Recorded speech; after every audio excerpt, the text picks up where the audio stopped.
the shadows fall. A beast has seized the royal hall. Our king and queen in chains they weep, their fate uncertain, dark and steep.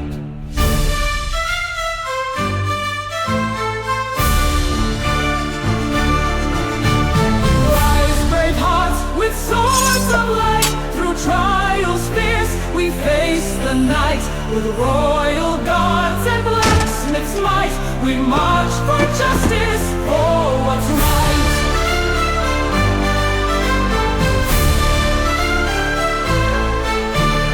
Ogre's war will terrify. Snipers aim, the arrows fly. Vikings raid with savage cries. Dragons, flames, and fury rise. Buildings crumble, yet we stand. We face the beast on Wallden's land. Our blades will carve our hearts defend, till tyrant's reign comes to its end. Rise, brave hearts, with swords of light. Through trials fierce, we face the night. With royal guards and blacksmith's might, we march for justice, for what's right.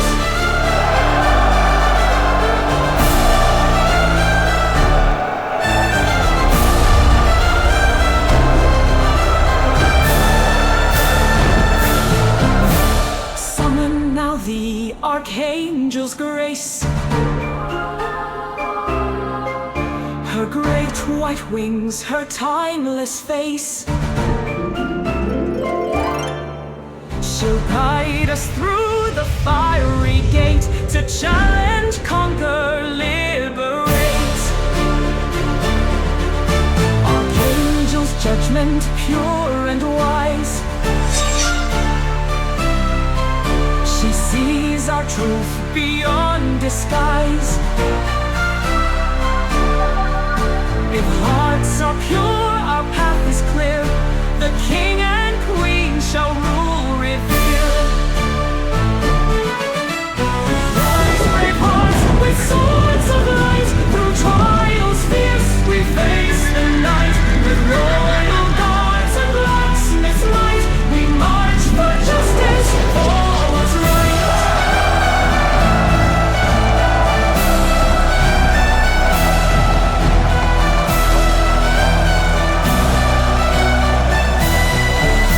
In Walden's vale, the dawn now breaks. The beast is gone, the village wakes. With love and honor, peace restored, the king and queen forevermore.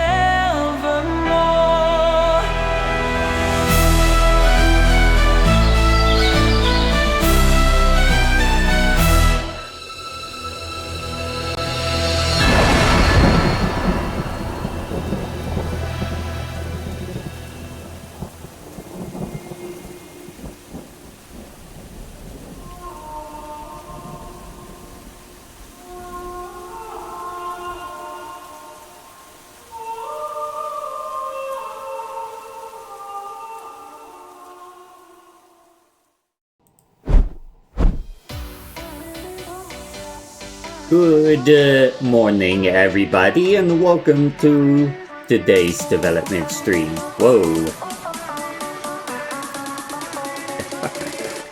Give me 1 second here. I have this weird thing with my audio that sometimes it likes to cap at minus 13 decibels, and sometimes it likes to have no cap, and today happens to be one of those days where it doesn't want to have a cap. So I have to adjust accordingly. And my hand tracking is also going wonky, so I'm going to disable hand tracking for today's stream as well. I don't know what that's about, so We'll disable that. We'll get rid of those weird swinging pendulums on screen. Okay, so what are we doing today?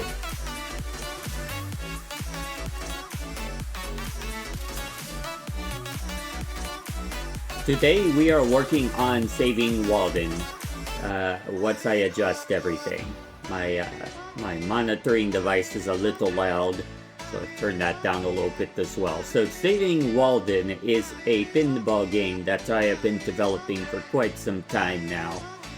But I went on a hiatus with developing it for some time.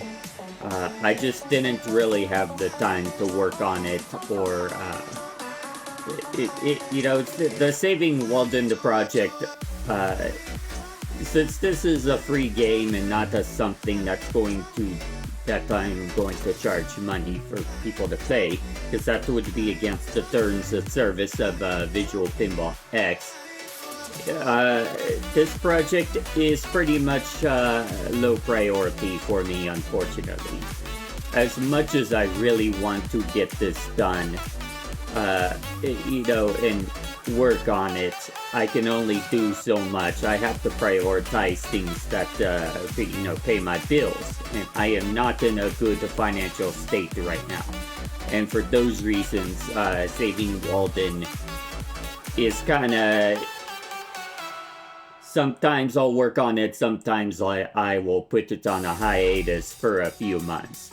And for those reasons, I have been working on it for at least 2 to 3 years now, and it's still not even close to being done. That's just the way it works, that's just the way economic works. If I was in a better financial state, I would be able to afford the time to work on it. But unfortunately, that is not the case. So I do what I can on it. Will it ever be released? That is up to that is a question that is still a mystery. You can download it as it is and try it out if you wanted to. There is a give me 1 second here. Let me trigger. Let me activate the trigger so that they can post the link for you. So oh, that's not the right link. It's on itch.io. Give me a second here. That's my old, that's my old username. This is the correct link, I think. Let me double check real quick. Yes, that's the correct link. So, that is the link if you want to check out the game. And you can download the game as it is as well from that website. I would highly encourage you that if you enjoy this project and it's something that you want to see come to fruition, consider leaving a donation either on the itch.io page itself, either through the Streamlabs Tits link that is on my Twitch channel or my Kick channel, or on the Discord server by subscribing to the Discord server. The financial contributions will help ensure that I can work on these projects a little bit more often. I am also looking for contributors for Saving Wallden. So contributors, voice actors, what I especially need right now is artists and musicians. Because currently I am doing AI art for the table, and I'm hoping that the AI art is only going to be a placeholder until an artist comes forward, or several artists come forward and are willing to contribute to the game. Now keep in mind, as I mentioned, that due to the terms of service of Visual Pinball X, it is I cannot sell the game. It has to be made free to play. or free to download, free to play, that kind of thing. So for that reason, I will not be able to afford to actually commission artists or musicians to contribute to the game. If you are interested, it is a volunteer basis if you want to contribute. But I do list you on the credits of the game in the script. I have a website for the game as well, supertilted.com/Wallden. And you will also show up on the Data Matrix display in-game during the attract sequence. Spartan, how are you doing? Welcome to the stream. We are just getting started with Saving Wallden, and I'm kind of talking a little bit about the development status of the game. I'll kind of go over a little bit about what Saving Wallden is as well, since you are new to the stream, and also since it's been a while since I worked on the table. So, and then after that, we'll get into a little bit of development. So, as I mentioned, this game is early in the development stage. I am currently in phase 1, or more like phase 2, actually, not phase 1, but more like phase 2 of like 9 different phases. So as you can see here, there's the matrix of objectives for the pinball game. So each phase is one of the objectives. The first phase was just getting the foundational script for the game situated so you can actually start game, play game, have the tilt mechanism, scoring mechanism, all of the foundational scripting. I see you have found my secret redeem. Just a little. So every minute that you're tuned in, you get a ducat, and every message that you send, you get 2 ducats. And I kind of priced that particular redeem high because of the embarrassment level of. It's a special redeem. So with that being said, I am going to go ahead and get in to. I'll tell you what, Spartan. I'll give you one for free. I'll give you one for free. Since you found it so quickly, this is your reward for finding it so quickly. You're a good girl. You're a good girl. It came in kind of quiet there, but there you go. Not sure why it came in so quietly. So, I did cut out the part where he mentioned a specific person on his stream, because I didn't want that person to be mentioned on my stream. Like, I didn't know if that person. So I got consent for the clip itself from Golly, but I didn't know I would have to get consent from the other person that he mentioned in order to include that part of the redeem. And I cut out the video part because of copyright regulations surrounding the VR chat model, so it's just an audio-only redeem. But it was funny after yesterday's collab stream with him. I contacted him in Discord and was like, could I use Who's a Good Girl as a redeem on my channel? And he's let's just say he was kind of reluctant about it, but did grant permission. But I offered him that every time somebody redeems it, that I would promote his channel. Alright, so yes. What we're going to do now, we're going to talk a little bit more about the game itself before we start getting into development. So, Saving Wallden is a medieval fantasy-themed pinball table that I have been working on for quite some time now. And the objective is that you are an adventurer, and you are in a town or a village called Wallden. There's a reason why it's called Wallden, and that's because the town gets walled in. It's a pun on the name.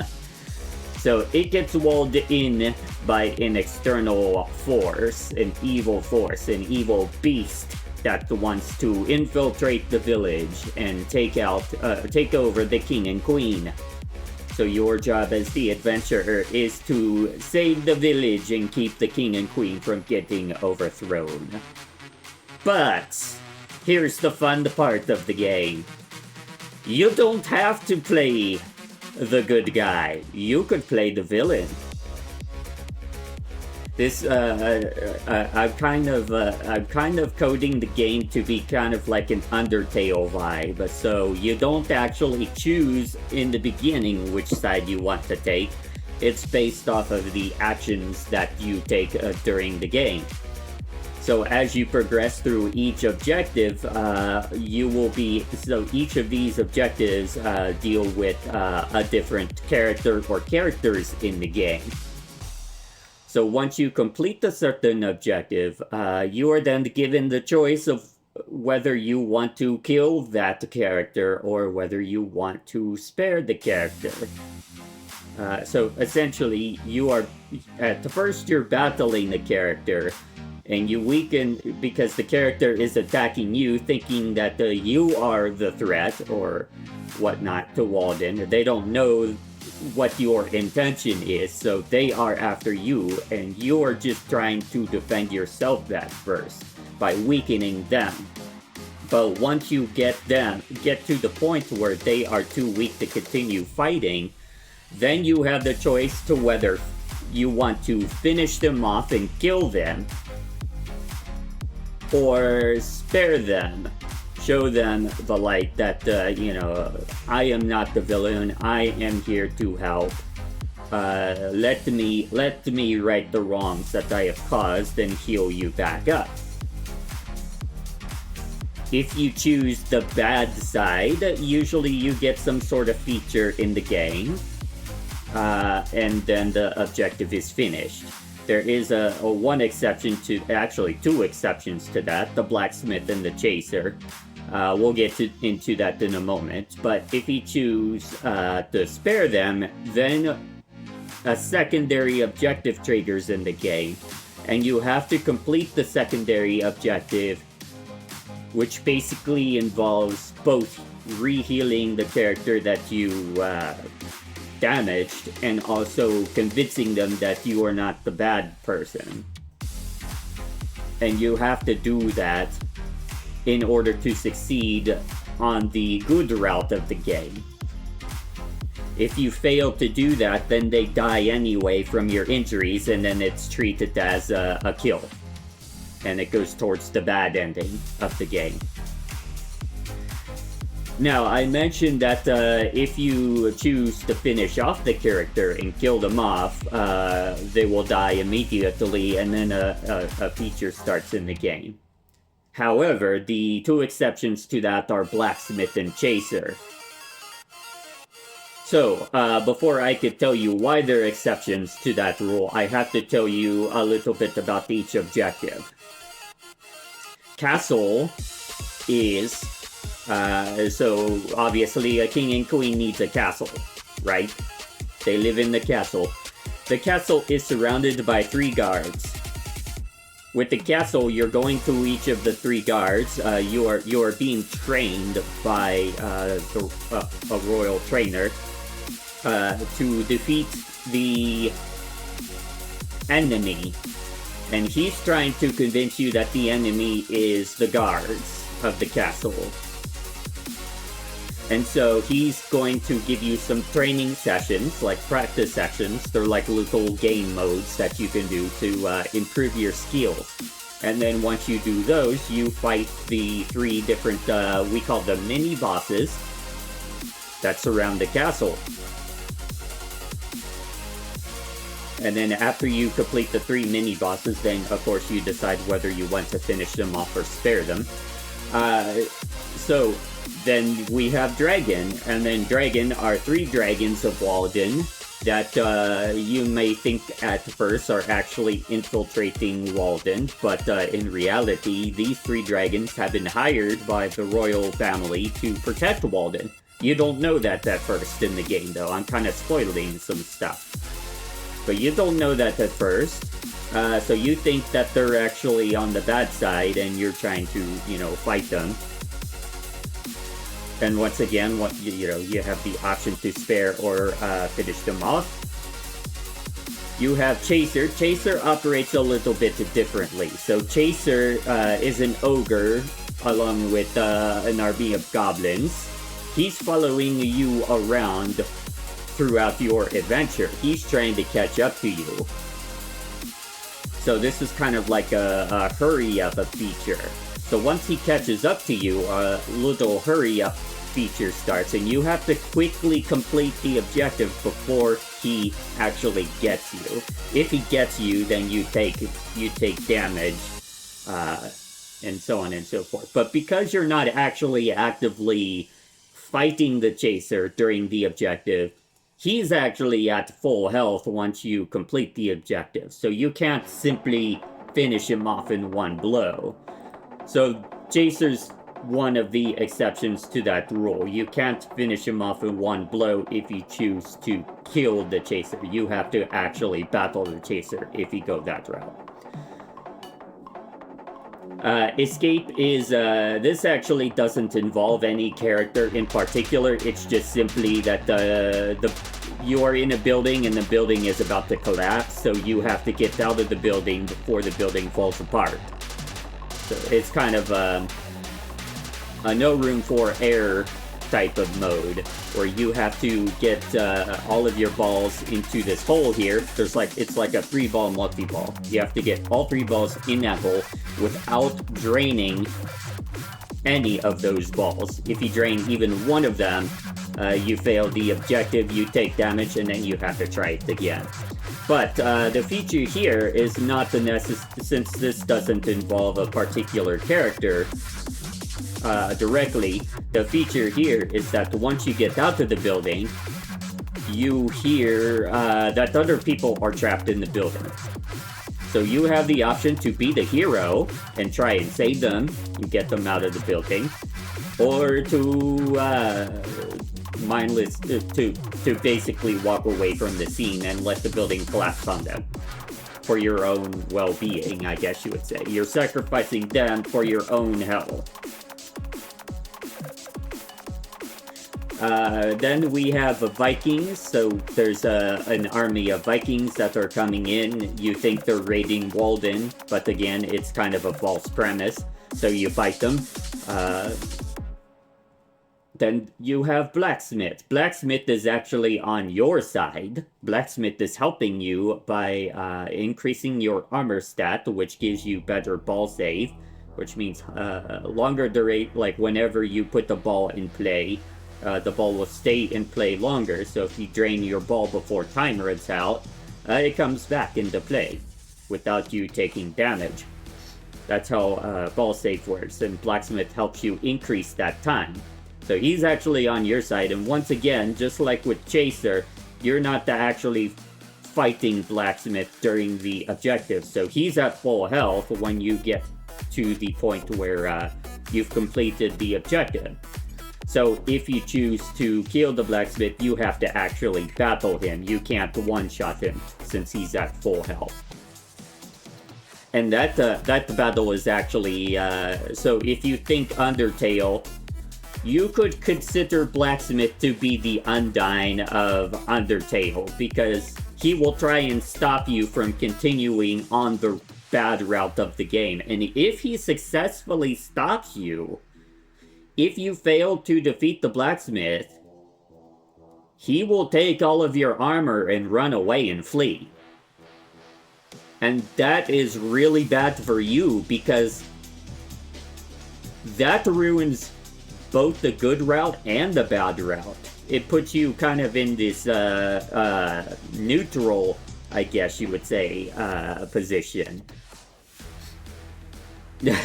Balls. There's actually, there's a funny term in Pinball. It's a legitimate term, too. It's called Draining Your Balls. And it's such an innuendo, but it's funny.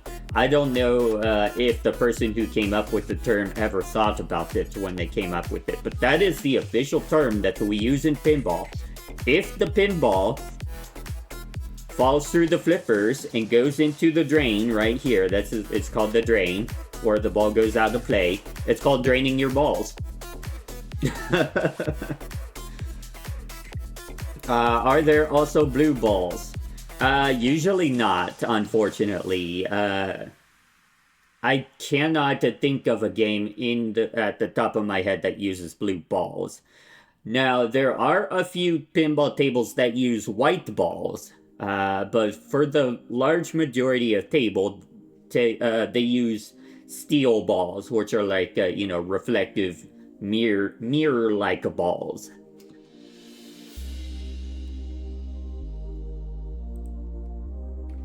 Alright, so then you have a sniper. He's, of course, hiding in a building. He's trying to take you out with the crossbow.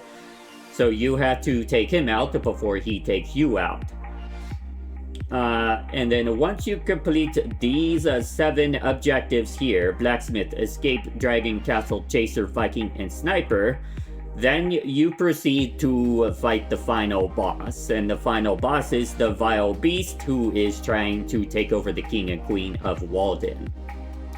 Now, the way that the final boss works depends on how you played the game.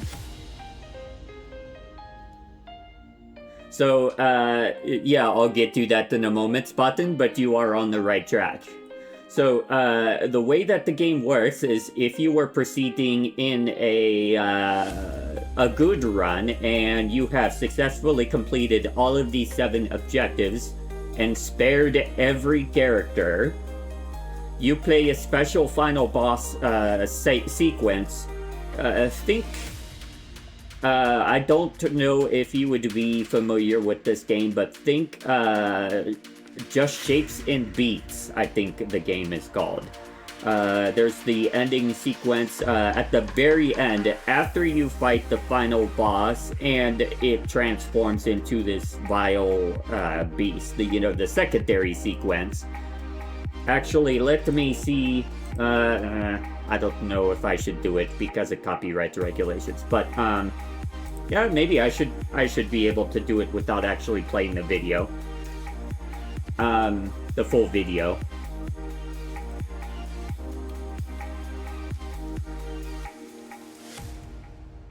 Let me find, okay. I have to hide my display because I can't show advertisements on screen. Okay. Alright, we're going to fast forward. I'm not actually going to show gameplay, because that's the copyright part. Okay, this right here, after this. So you have this sequence, you have no choice but to die.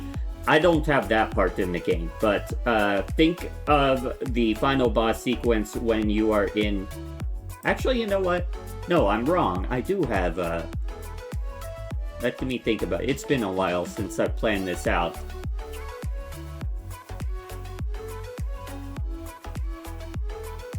Oh, okay. I remember now. No, there is a death sequence in there. So what happens is you die repeatedly in the final boss sequence in the good section. So what happens is you initially meet the final boss, and he's stronger than ever. In this section, he takes out almost all of your health in the initial sequence. And so you die pretty quickly when you're battling the final boss. But one of the 7 characters comes to your rescue and gives you a healing potion, brings you back to life, and so you get to back up and you fight final boss again, but the final boss is just too powerful and you die again.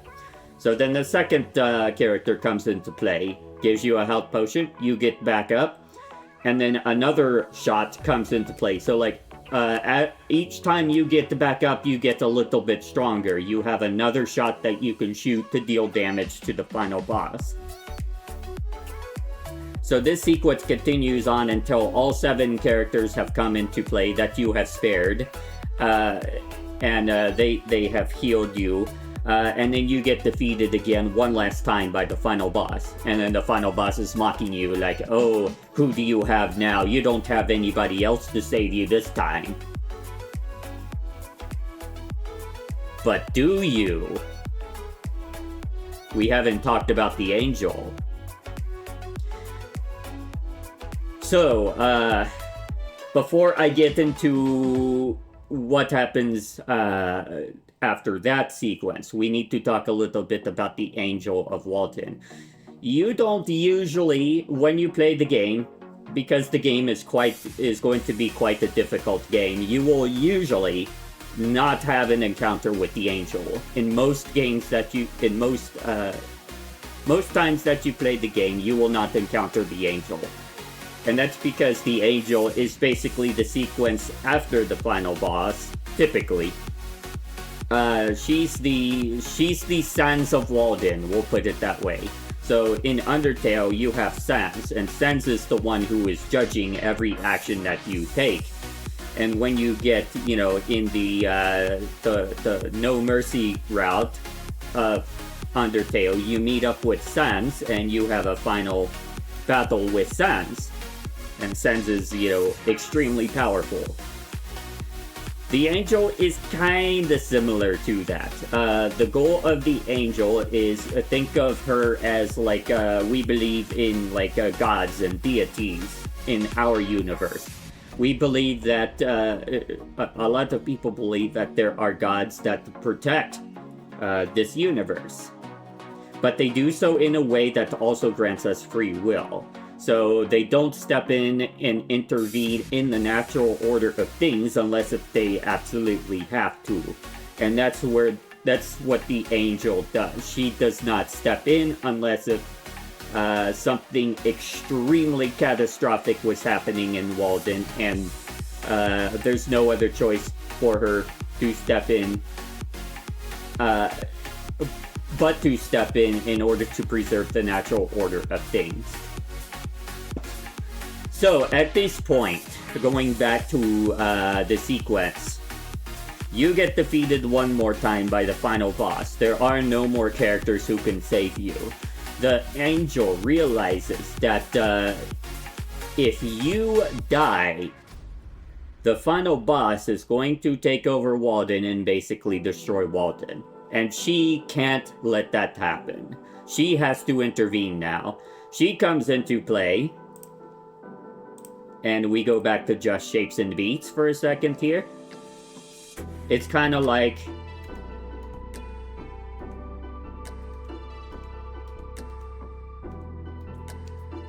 So pretend that these are, you know, the 7 characters, I guess you would call it. You know, they're kind of upset that you're dead. But this character here is the Angel in Wallden. She revives you. And because of her celestial nature, you have infinite power, basically. This seems OP, but I'll explain in a moment why I don't believe this is OP. But it does seem OP on the surface. So you get revived, you have infinite power, and then the final boss realizes, oh shit. And so you fight the final boss one last time, but now every time your balls drain, you don't take any damage because you have the infinite shield of the Angel protecting you. So you complete the sequence, you defeat the final boss, and then you go on into Judgment. We'll talk about Judgment in a moment, because that's separate from final boss, but in some of the final boss sequences, you will also have the Angel interacting with you, and that's one of them. So I mentioned that seems very OP because like once you get to the final boss sequence, it's pretty much a guaranteed win. And it is a guaranteed win because every time you die, one of the characters come into play, revive you, you die again, the angel comes into play, you have infinite power, you defeat the final boss. The reason why I don't think that this is exactly OP is because this route of the game is actually harder to get to than the genocide route, as you call it. It's harder to complete a good route than it is a bad route.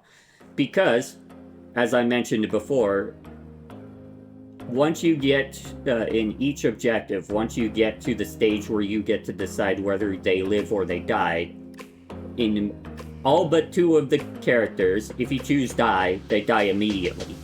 But if you choose spare, you have to complete an additional objective in order to successfully spare them. So it's harder to fulfill the good route than it is the bad route. And so that's why I believe there is a balance here. It's harder to get to the final boss in the good route than the bad route. But in the good route, once you do get the final boss, it's pretty much a guaranteed win. Is this a ripoff of Justin Bieber? This sounds like this melody sounds too much like Justin Bieber. I'm skipping that track. That sounds like that reminds me of a specific Justin Bieber song. So I'm going to skip that just so that I don't get in trouble for melody copyright infringement. And I'm going to make a note to remove that from my playlist. That was funny. That's the first time I've heard that one. But yeah, that sounds very much like a particular Justin Bieber song that has that a similar melody in the background. Okay, so I mentioned that that's a good route. There's actually technically 7 different routes that you can take in the game. The good route is just one of them, and the bad route is another one. Actually, there are two different bad routes that you can take, and 2 different good routes. I forgot there's a second good route as well. So that's 4 pathways, and then there's 3 neutral ones. So 2 good, 3 neutral, 2 bad. Now, what differentiates between the 2 good and the 2 bad is simply the level of difficulty that you choose in the game. So there are 5 different difficulty levels that you can choose. So there's Zen, which basically means you could play as long as you want. We get rid of the damage mechanic, so you could play as long as you want. Then there's easy, normal, hard, and impossible. And impossible is really, really difficult, because with impossible, it will not allow you to hold up the flippers. So as soon as a flipper goes all the way up, it comes all the way back down, even if you're holding the button down. So you cannot catch your ball and hold it to get a precise aim at anything. You have to be very strategic in impossible mode. It is a very difficult mode. However, it is the only difficulty mode that unlocks 2 specific routes in the game. 2 of the 7 endings that you can get. With the other 4 difficulties, there are only 5 possible endings that you can get. So I wanted to create a nice incentive for playing the impossible difficulty. So my incentive is that there are 2 endings that you can only get by completing the entire game in impossible mode. Okay, I'm going to talk a little bit. So as I mentioned, final boss can change a little bit depending on how you played the game. So in neutral, so let's say if you have 1 or more of these characters that you killed off or completed in the bad form, but you also have characters that you spared and showed mercy to. In that case, you have a neutral route. and the final boss operates a little bit differently. In that case, the final boss operates like a traditional final boss battle. You will battle the boss. If you die, you die. There is nobody saving you. But you do have the grace of, you can heal yourself up here if you need to a little bit. But it is a traditional boss battle in the neutral sense. And then, of course, once you defeat the final boss, then you get judged by the angel. Now, let's talk about the bad route. You have killed every character in the game. So now you have the bad route. In the bad route, you are super strong. You are so strong, actually, that you one-shot the final boss. Just outright in the game. This is kind of similar to, let's go back to Undertale for a second, and remember the Asgore battle, the battle with Asgore. If you are playing Undertale in the genocide route, Chara deals an almost one-shot blow to Asgore, and you have no control of that.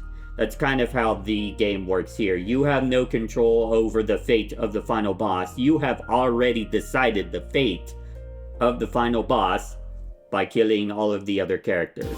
You have decided that the final boss will not live. Okay, that's fine. I appreciate that, Spotin. What are you building, just out of curiosity? You mentioned Lego, and now I'm curious what you are building. So as I mentioned, knock off Lego. Oh, so like a generic branded Lego. I get that, because Lego can get pretty expensive if you think about it. Okay, so Pentasi 6000. I never heard that. 65004. A gaming PC using Legos? Interesting. I have to check this out. Oops, that's my copy paste didn't work. Oh, it's not going to let me copy from the... Oh, wait. No. It's not going to work. I'll have to type it in.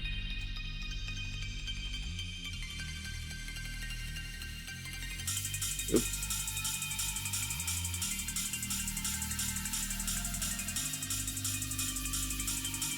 Is it this?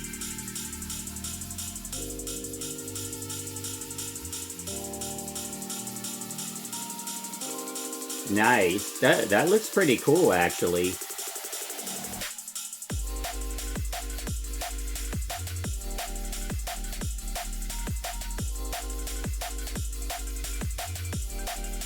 I'm judging by the price that it's not an actual functioning PC.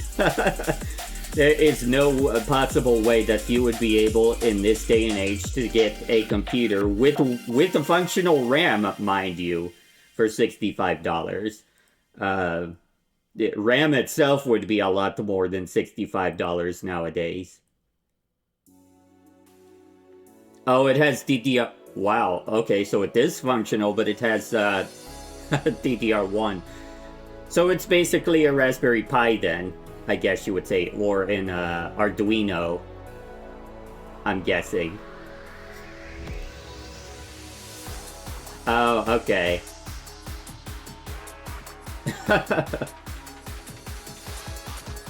That is pretty cool, though. That would be a nice item to put on your display shelf or something like that. It's pretty cool what the Lego and off-brand Lego can come up with.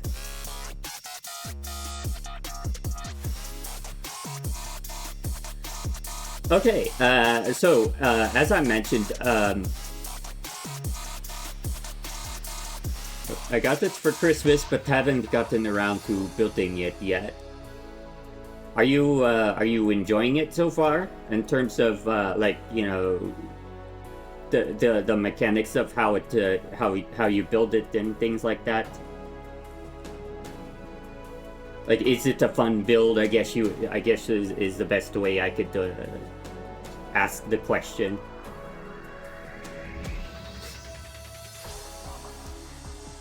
So, I enjoy building it, but I am still at the start. Okay, well, let us know how that comes along. That would be interesting to see your progress.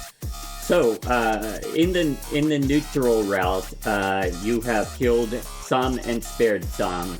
So it's a traditional boss battle, and then you get judged by the Angel of Wallden. So in the genocide, I talked about the sequence is you are so powerful that you one-shot the final boss without you making because you already decided the fate of the final boss by killing off the other characters.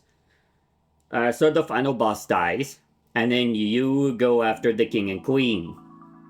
You now since you are the villain, you want to take over the king and queen and rule the town of Wallden.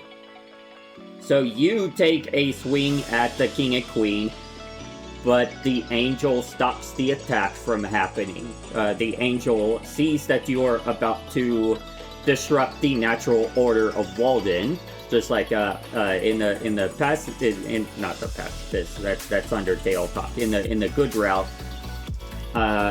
when the final boss was about to defeat you, the judge saw that and was this can't happen. This is going to disrupt the natural order of Wallden. So in this case, you are about to defeat the king and queen, and the angel has to step in. Otherwise, Wallden will get destroyed. So, in a plot twist, you one-shotted what would have been the final boss, and then you almost one-shotted the king and queen. But the angel steps in, takes the blow, but because the angel is a celestial and celestial beings are really powerful, the angel survives. But the plot twist is, in the bad route, the final boss is the angel. You are fighting the angel now. The angel's trying to stop you from completely taking over Wallden. And that is the most difficult battle in the entire game. I'm making this battle something that is going to be extremely difficult to succeed, but doable. I'm trying to figure out the balance here. I want it to be something that can be achieved, but something that kind of just like with the Sans battle in Undertale. You have to get to that point and try over and over and over again before you can actually finally succeed. But the question is, at what cost? You defeat the angel, then what?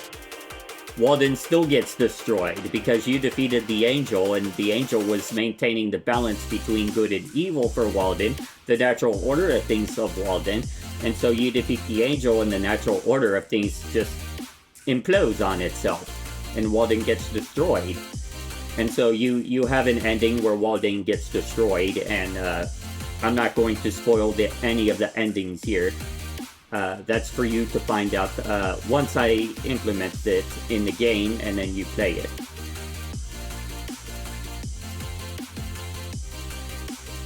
Whew.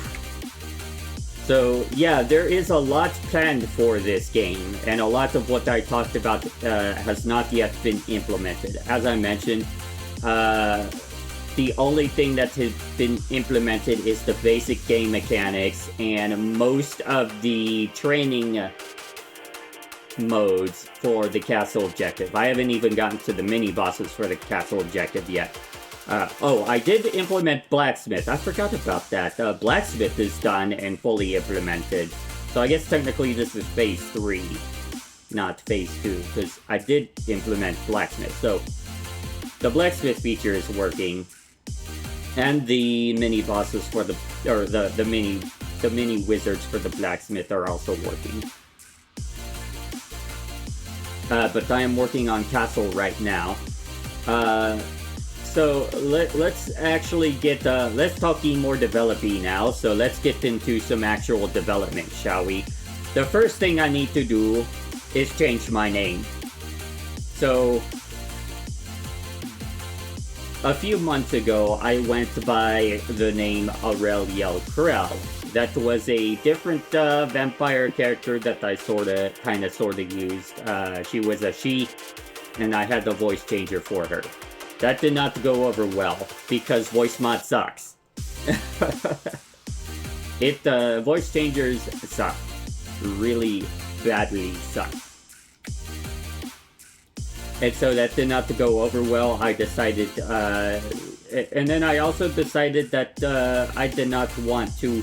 At the time, I had multiple VTuber characters, and I decided I wanted to consolidate my identity as a VTuber.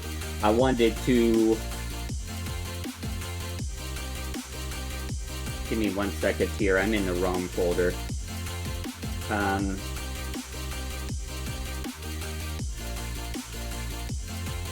Okay. I wanted to consolidate my identity as a VTuber down to just one character. And so what I did was I pretty much I don't want to say I completely ditched the other characters. I mean, I still have 2 of them, but I don't actually use them on the stream on a regular basis. And then I created Orcata.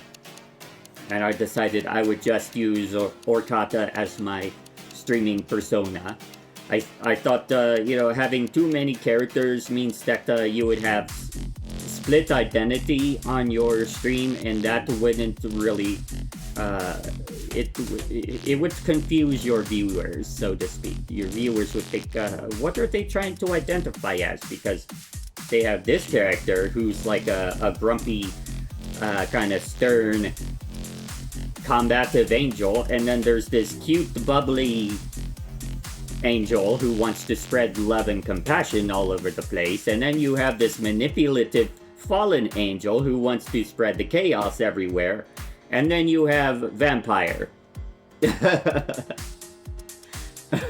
So I was all over the place with the characters that I had previously. So I said, we're shelving all of those characters. I'm creating a new singular character and using just that as my stream identity.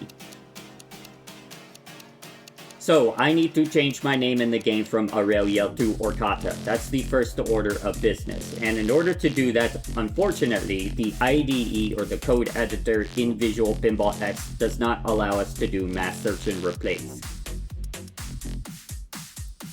Although it does have singular search and replace. But I'm afraid I might, well, actually this may, now that I think about it, this may actually be the safer route, because I should go through each one individually so I don't accidentally change something that could be part of the code itself.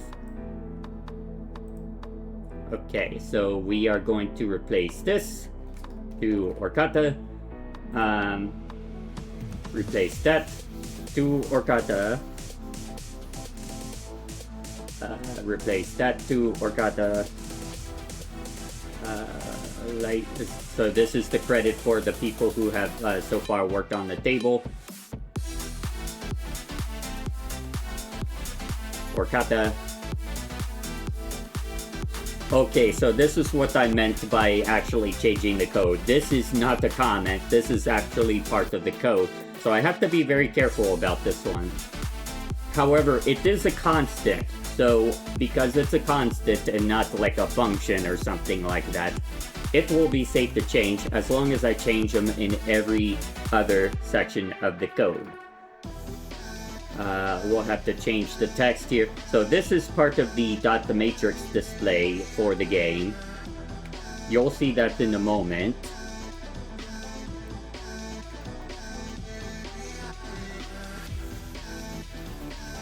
I'm going to ditch the Bruce persona for the game. I'm going to use my own Orcata persona, I think, for the game. So it's just like background callouts to make things fun.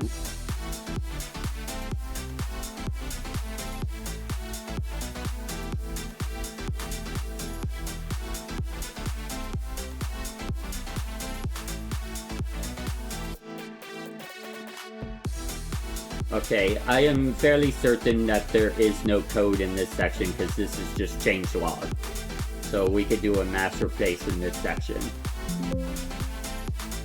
Alright.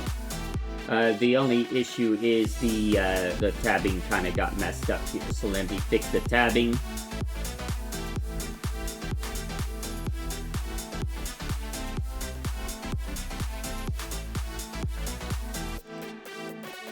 Okay. And we save. Okay. Objective 1 to complete. We have renamed Aurelio to Orcata in the game, except I gotta do it in the table info as well. Okay, that looks fine. That looks fine. Do I want to use my Orcata email or do I want to use my business email?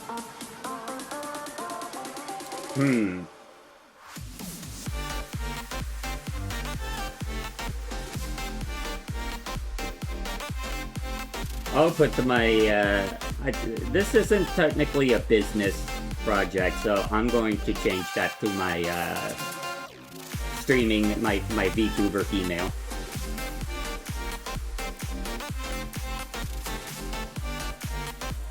Okay. And save. Now, let's see here. The next thing that we need to do for today is I want to work on HP Multiball. So let's talk real quick about what the HP Multiball is before we get into coding. During the when you're playing the game, there is drop targets here. A bank of 3 drop targets. Every time you complete the bank of 3 drop targets, you get a hit point. So at the beginning of the game, so this game differs from most pinball games in that instead of having a set number of balls per game, so like 3 balls, you play 3 balls per game or 5 balls. This game has a hit point mechanic. So you start the game with 50 hit points, and certain actions during the game, such as draining your ball, failing at the objectives, and so on and so forth, will deal damage to you. And once you reach 0 HP, everything on the table immediately freezes. You enter something called a death save sequence to try and pull yourself out of death. And continue the game, and if you fail the death save sequence, then the game is over for you.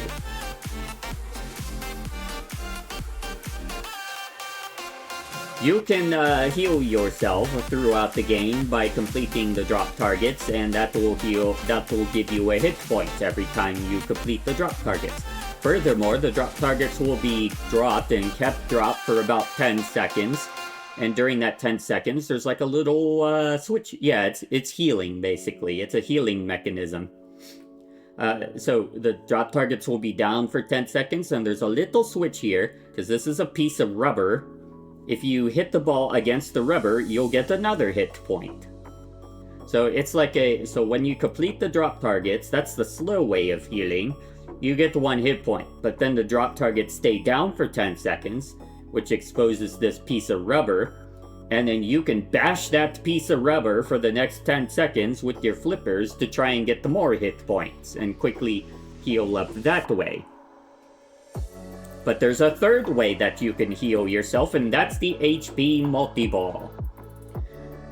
When you complete the bank of drop targets, or every time you hit that rubber, you progress 1 step towards lighting a lock to lock a ball for the HP Multiball. So in the beginning of the game, you'll only need to complete the drop target bank or hit the rubber, or a combination of the two 2 times to light a lock. Then you lock a ball, and the ball is locked. You repeat that process 3 times, so then you complete the drop target sequence and the rubbers another 2 times, light a lock again, lock a second ball, complete the drop targets, hit the rubber twice again, light a third lock the third ball, and HP Multiball begins. The thing about this game is that there's a concept in pinball that is called stacking. Basically what stacking means is that you could start some sort of feature or multi-ball on the game and then stack another feature or multi-ball in the game on top of that. And it's a really fun concept because you can have multiple features and multi-balls going at the same time, and when you do, it really adds up in terms of your score. Like almost exponentially, if I could say that word. It almost exponentially adds up. So that's what stacking is. But the issue is, the way that I'm developing this game, it is really hard.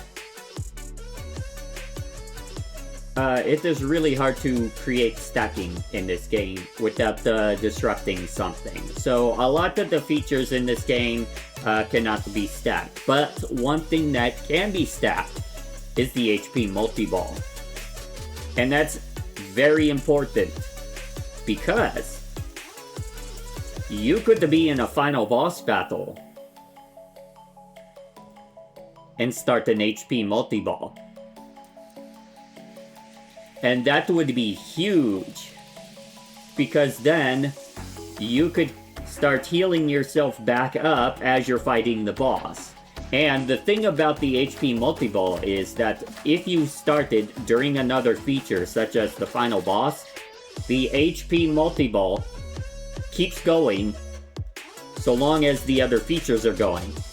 So if you're in final boss and you start the HP Multiball, you have HP Multiball for the remainder of that final boss.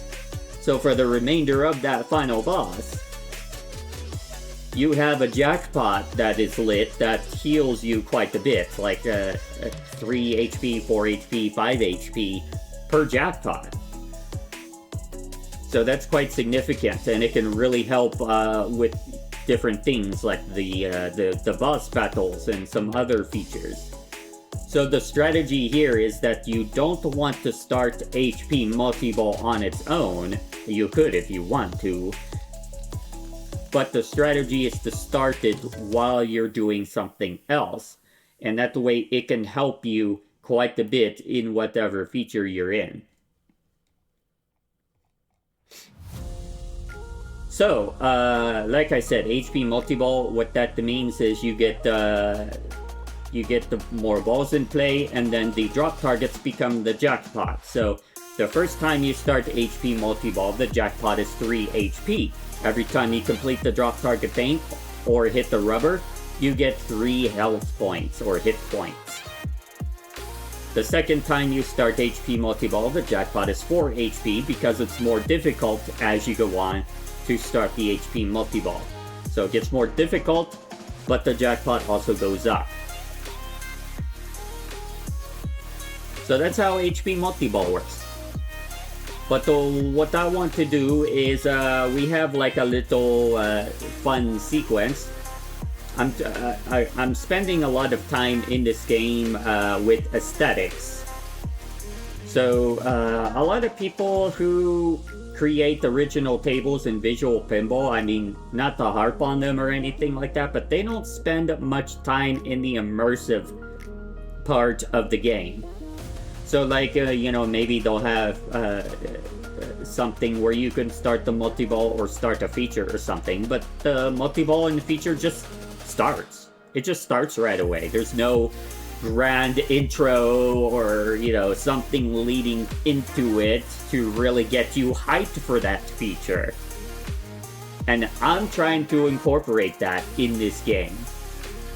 I'm trying to incorporate the hype factor in this game. So essentially, when you start the HP Multiball, there's gonna be like a little light show and a little musical sting, I guess you would call it, as well as a little video sequence on the screen. So we're going to work on that first. I already have the audio sequence, but I don't know if I converted it to Og Vorbis yet. So what I am doing is for the music and for a lot of other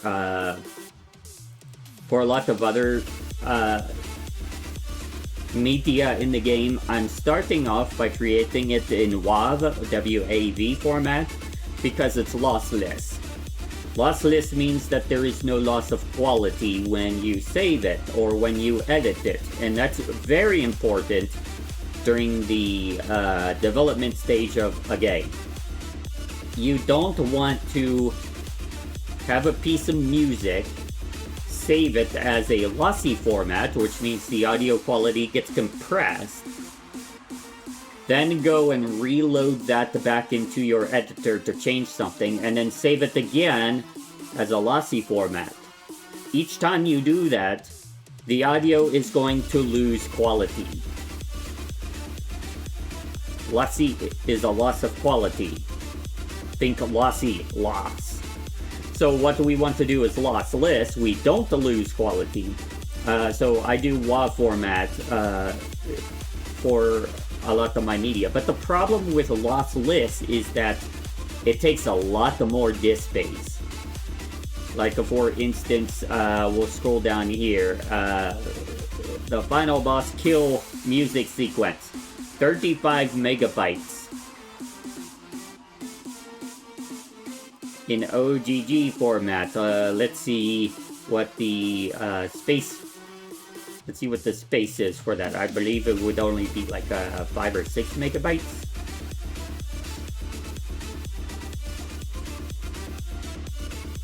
I don't even have this one converted, but anyway, as you can see, 1.93, 0.98, 1.49, 4.22 megabytes. That's a significant improvement over the amount of space that the WAV or that the WAV takes up. So what I need to do is, so I have WAV as my editing format because I don't lose audio quality each time I save.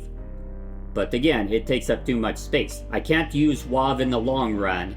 I have to convert it to a lossy format so that the game doesn't take up so much space. So that's where I chose Og Vorbis.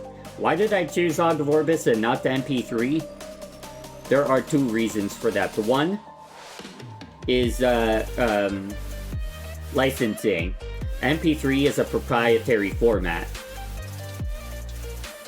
Secondly, it has to do with, it's kind of a technical thing. I noticed, so music in the game has to be repeatable. It has to be loopable. Because multiballs can last, or features can last a varying amount of time depending on how long it takes for the player to complete said feature. So the music has to gracefully loop. I noticed when I save music in MP3 format, it adds a little tiny bit of silence at the beginning of the music, even if I didn't originally have that silence to begin with. And so what ends up happening is when the music loops, you hear a slight cut of the music. And it sounds, I mean, for the average person, they probably won't pay much attention to it. But for those who are using like headphones and, you know, high quality surround sound systems and things like that, it is very noticeable and it detracts from the enjoyment of the game. The Og Vorbis format does not do that, though, luckily. So that's why I chose Og Vorbis as my format for the media that inevitably gets put into the game. But what I need to do is reconvert everything because apparently I have a lot of WAV files that have not yet been converted to OGG. So what I'm going to do, and I can safely do this because all of these audio files already exist as WAV, we're gonna delete everything in the OGG folder. Next, I recently got I think this is what Media Human, yeah, this is what I got. So this is a nice batch audio converter. So what we can do is take all of our WAV files, drag them in here. That's 453 of them, by the way, if you saw that count. We are at 453 WAV files for this game, and we're not even close to being done with this game yet. I imagine we are going to have thousands, if not tens of thousands of audio files by the time this game is done. Okay, Spotton, draining balls when they fall down.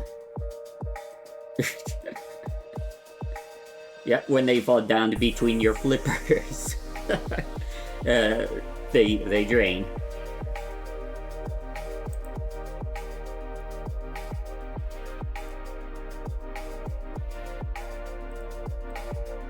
I have to change the source output folder. I don't want them all dumping into the same folder. That's the wrong folder.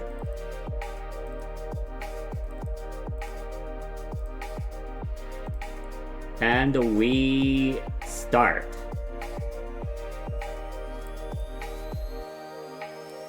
That is going super fast. Wow.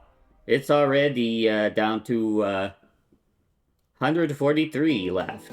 133, 123. It's getting a little slower now. I'm imagining now it's getting into the music, but wow, that was a lot faster than I expected for conversion.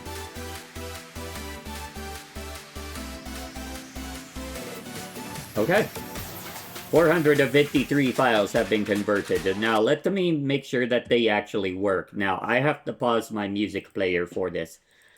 So what we are going to do is we're going to go back into the OGG folder, and I am going to just play a music file just to make sure that it works.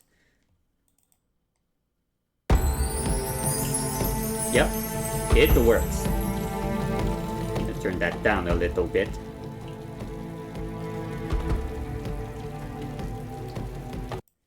I can't believe how fast that was. I was sure that it was going to take at least 5 to 10 minutes to convert all of those, but okay, I'll take it. So now we're going to go into the sound manager, but I have to be careful here because not all of these sound files are OGG. Some of these are actually WAV. And that is because there's a little bit of a bug in Visual Pinball X. I have a little script in Visual Pinball X to control my music, so I can change the pitch, I can do crossfading, I can do repeating sounds and things like that. It doesn't work so well on OGG files. It doesn't work so well on the music and the callouts. So what I decided to do is that things that you would hear from the back box, or the back glass as it's called. So your sound effects, your callouts, your music, and so on and so forth, those I converted to OGG. But your mechanical sound effects, like when the ball is rolling on the table, when it hits different things and makes those little clanking noises, and so on and so forth, those I am leaving as WAV because they need to be pitched, they need to be panned, and they need to be altered in terms of volume to accommodate how the ball is behaving on the table. And there's a lot of logic and scripting going on behind the scenes to do that. But those things don't work with OGG or MP3 in Visual Pinball X for some reason. it creates these weird situations. But wob works perfectly. But I am fine with that because the mechanical sounds are usually only like a split second long. So they don't take up too much space at all. In fact, if we go into the WAP folder here, like Apron Bounce, that's a very short, it doesn't even register as 1 second in Windows Explorer. But look, 21 kilobytes despite being WAV, 24 kilobytes despite being a WAV, 51 kilobytes, so I'm okay with that. I'm okay with those being WAV. But the point is, we have to be careful because this is a mixture of WAV and OGG. But what's nice is I can easily tell the difference. All of the WAV files begin with a capital letter. All of the OGG files do not. So that's a system that I worked out to help me ensure that I don't accidentally delete the WAV files. Okay. You take care, Spartan. We'll see. Spartan. I did it again. I called you Spartan. We'll see you again very soon. Alright, so we'll go ahead and get rid of our old OGG files.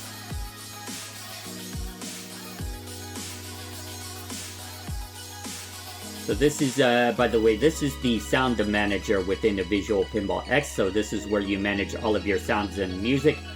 Normally I would do this in external program. So, hang on, is that... Give me 1 second here. I'm not sure if those two audio files relay... Oh, they are in here. Okay, so I can safely delete those as well. Normally I would manage music in a separate program that I'm currently working with called the Pinup, which is basically a display program, like an external display program for pinball, where you can like create the video screens, and then Pinup can display the screens along with labels. You know, your scores and time remaining and, you know, so on and so forth. Anyway, point is, a lot of people put their music in Pinup and have Pinup control the music. I don't do that. There are a couple of reasons. One, like I said, I have my own custom script to handle crossfading between music. And also pitched shifts and things like that. It will not work in Pinup. It will only work if I use the music directly within Visual Pinball. The other reason is because that had a little bit of a brain fart here. I'm trying to make the game kind of agnostic a little bit, so you could use Pinup if you want to, but I'm trying to make the game where it is not required if you have the Pinup software. And the same goes for the Flex DMD, so the dot matrix display. You could have it installed if you wanted to, but you don't have to. You could even play the game as is with just the Visual Pinball X, and it would still work. That's what I am aiming for. And the nice thing about the playing, so I have a dot matrix display built in to the table. So if you decide to play the game without any external dot matrix display or LCD programs, it will work, and you could still see what you need to do, what your score is, and so on and so forth, right on the table. I have a little makeshift display there. I am actually going to take a break now because my sinuses are starting to bother me, and I need to get some menthol gum. I need to chew a little bit of menthol gum to try and clear them out. So I am going to go ahead and take a break from our stream for a moment. It's also way past the top of the hour. Anyway, I usually take a break at the top of the hour. We're gonna take a break for about 6 minutes, and then when we come back, we will continue our development. So everybody stick around. We'll be right back.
Alright everybody, welcome back to our development stream for Saving Wallden. We'll go ahead and resume where we were. What we are going to do now is I'm going to work a little bit on the intro sequence for HP Multiball. Actually, I got to... Did I import? I did not import the the new OGG files. I should do that real quick.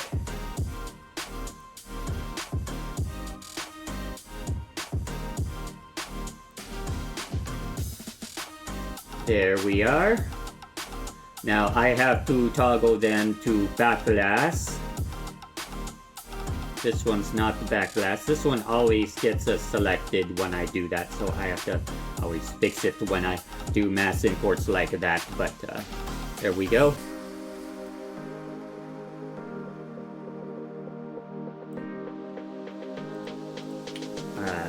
We push OK, and we save. Actually, there are a couple of things that I need to do before we get into HP Multiball itself. The first thing that I need to do is we have more callouts since our last development stream from our voice actors. So I need to ensure that my script has the correct number of each callout. And the way we do that is we find the play callout. So this is the name of the prefix of the callout. I numbered them on 1 or 0 to whatever, how many there are, and then I use a random number generator in Visual Basic to choose one at random to play. So we had 0 to 14, so random times 15 is correct, so we do have that set correctly. There are no new callouts for that. But I believe there may be new callouts for draining or something like that, but I have to look. Okay, yeah, call out the narrator drain, or call out the nar drain. We type the prefix in, we search for it, and this only has 3 listed. So it would only be selecting from numbers 0, 1, 2, but as you can see we have 3, 4, 5, 6, and 7. So this needs to be changed to an 8. So it's always count a number rather than the higher value. So 0 through 7 would be 8 different tracks. I believe we might have another one. Yeah, skill shot failed. I think I need to change.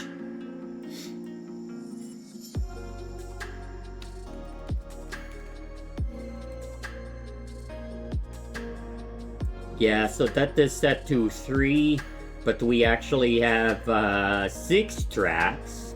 So I need to change that to a 6.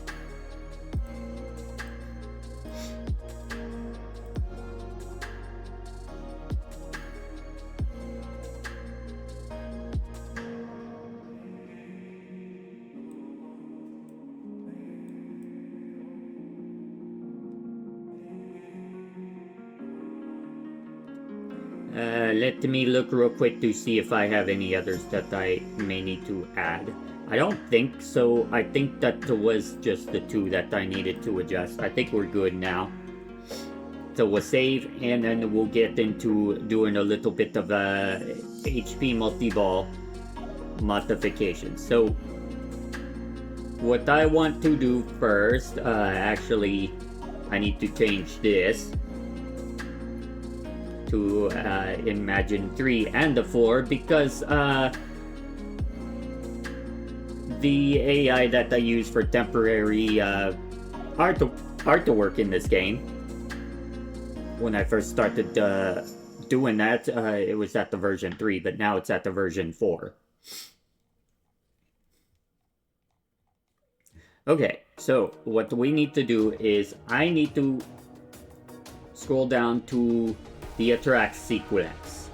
And the reason why I need to scroll down to track sequence is because the anthem sequence. Because the anthem sequence has a little bit of a light show going on.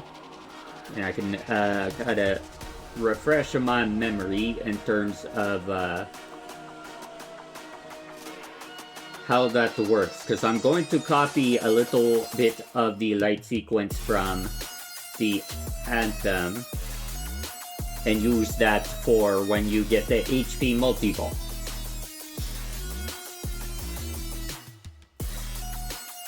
We got the initialize, the track, resume game, high score, anthem. Here it is. So we search on mode anthem.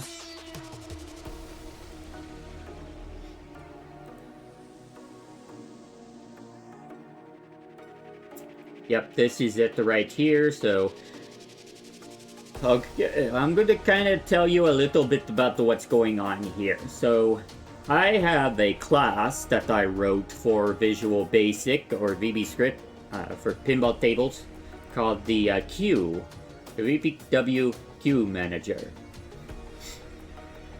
And it helps a lot with being able to do sequential queuing of actions within the game.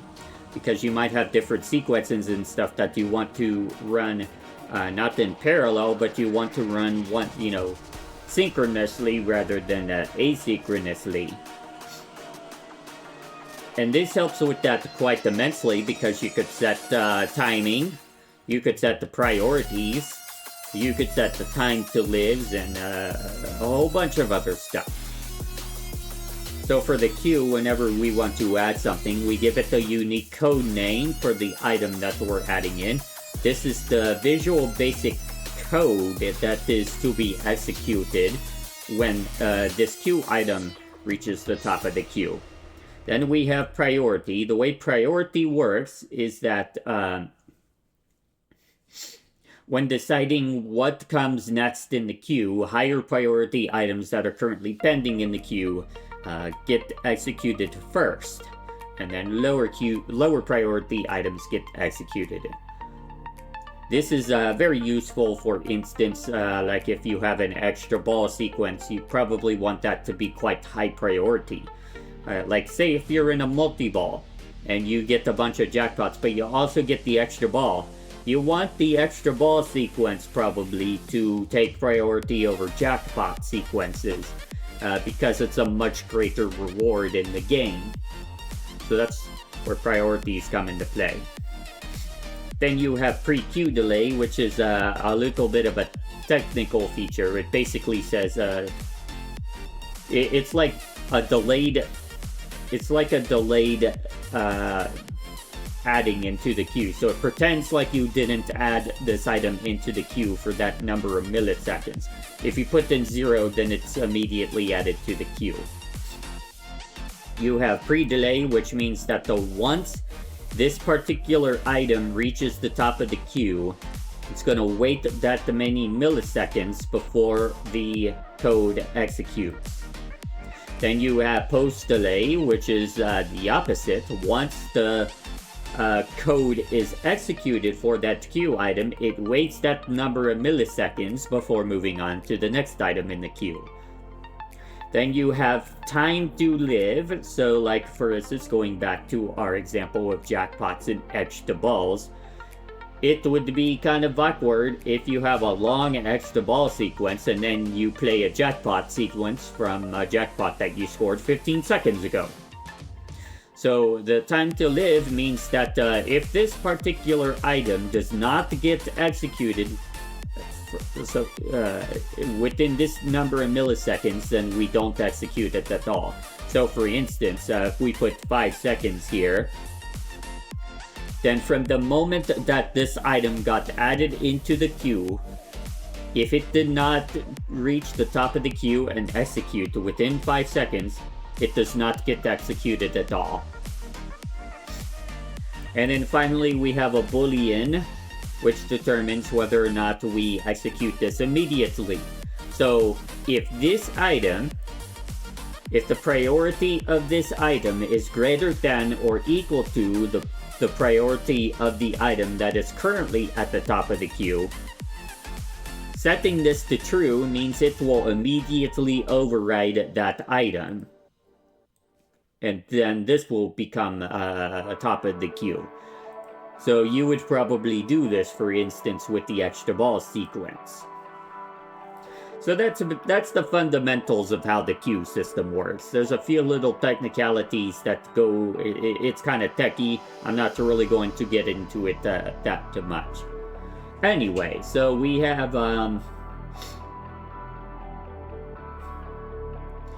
sequence here that uses loop to trigger lights on function, which turns on all of the lights but sets it to a particular brightness level.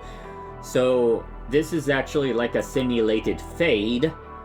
It will turn all of the lights on at the maximum brightness for the first iteration because I would equal 0. 0 times 10 is 0. 100 minus 0 is 100. 100 is 100% the brightness. But for each loop, the lights get decreased by 10% in brightness. So it does like a fade out, I guess you would say. I kind of want to copy that because we are going to use that in our HP Multiball sequence. So I'm just going to copy that so I can remember how I did it.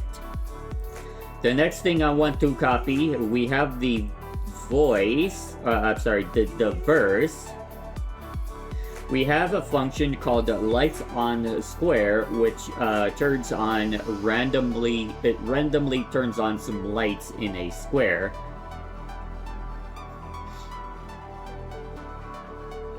And I do want that as well for our HP Multiball sequence. And then we have, of course, lights off. We will probably be turning all of the lights off at some point during the sequence. And then we have the actual visual pinball sequence tool. I think I might actually still have that tool.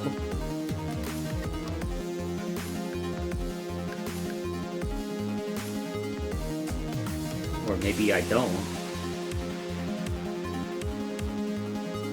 Oh, wait. Is it show creator? No, that's not the tool. Oh, here it is. VP Light Sequencer. So this will help us build this script for different light sequences, and what I am going to do is use it to kind of build like a reverse fan sequence light rotation. This is a very bizarre music track.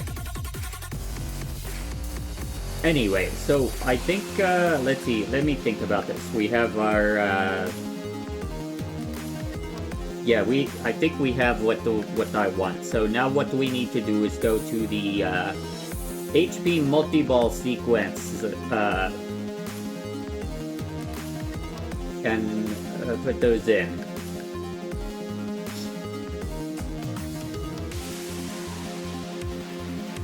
We go to HP Multiball intro.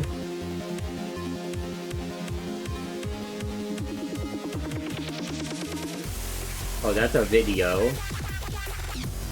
Start a okay. HP Multiball. We doing HP Multiball 2. That's the okay. Here's the intro.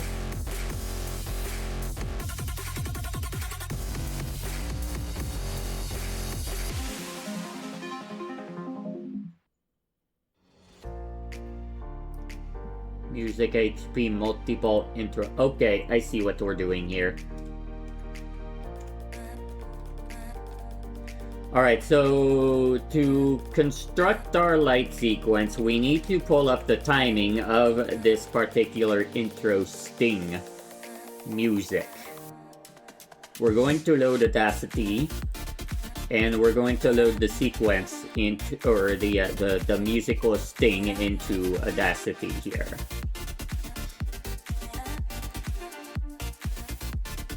And I am sorry, but I am going to turn off the tunes here because we need to listen to the sequence and get our timings. We need to be extremely precise with our timings in the sequence. So we start off here with a sting, and we need to calculate how long that sting is. If we look at the waveform here, we have a peak right here. So I would imagine that would be the next so the intro. I'm gonna play the intro sting for you first so that you can get the you can hear it and how it sounds. It is not going through the stream. Give me a second here. Let me fix that for you.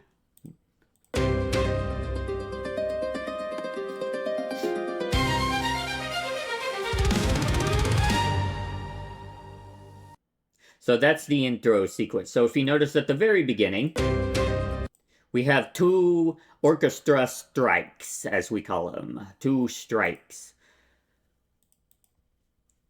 So the first one, we need to calculate the duration between the first and the second strike, just like this, by going and looking for the peak. But what I want to do in particular is look very closely at the waveform. And I want to get it so that the waveform is dead center, right there, before the next orchestra strike. And then if we look at the very bottom here, we get our exact duration right here, 389 milliseconds. So what we are going to do now, we're going to take this loop here because what I want to do is during the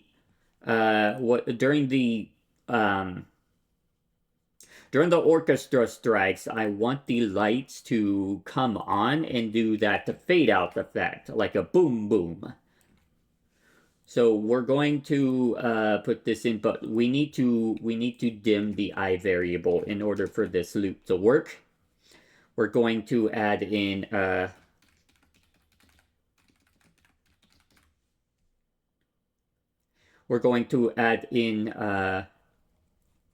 into Q.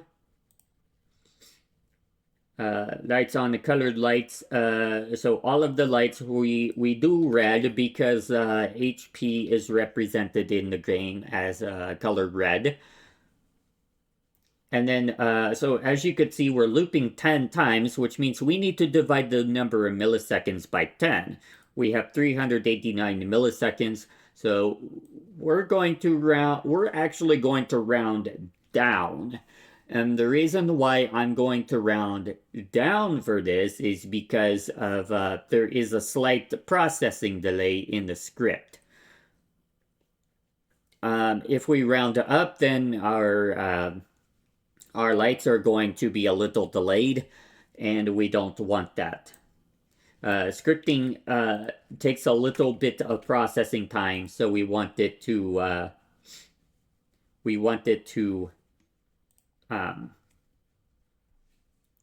account for that, is what I'm trying to say.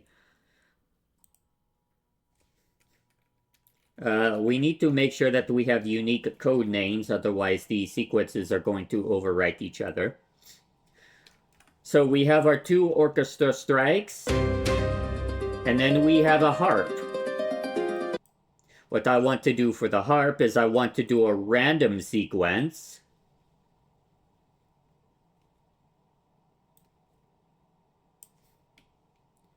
Where the lights are just kind of twinkling a little bit, I would imagine.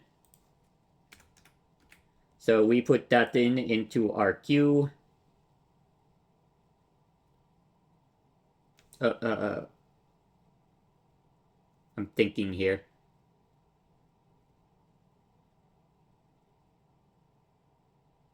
Okay, I'm just making sure that this wouldn't cause issues with Q. I don't think it will. Of course, we will be testing this, so we could always adjust as necessary. So we do, we're starting our light sequence for the standard sequence. That is a collection in Visual Pinball. So in our collection manager, we have standard sequence. I thought we had standard sequence. Oh wait, no, that's the sequence object. My bad. We'll just use the script to select it. Standard sequence.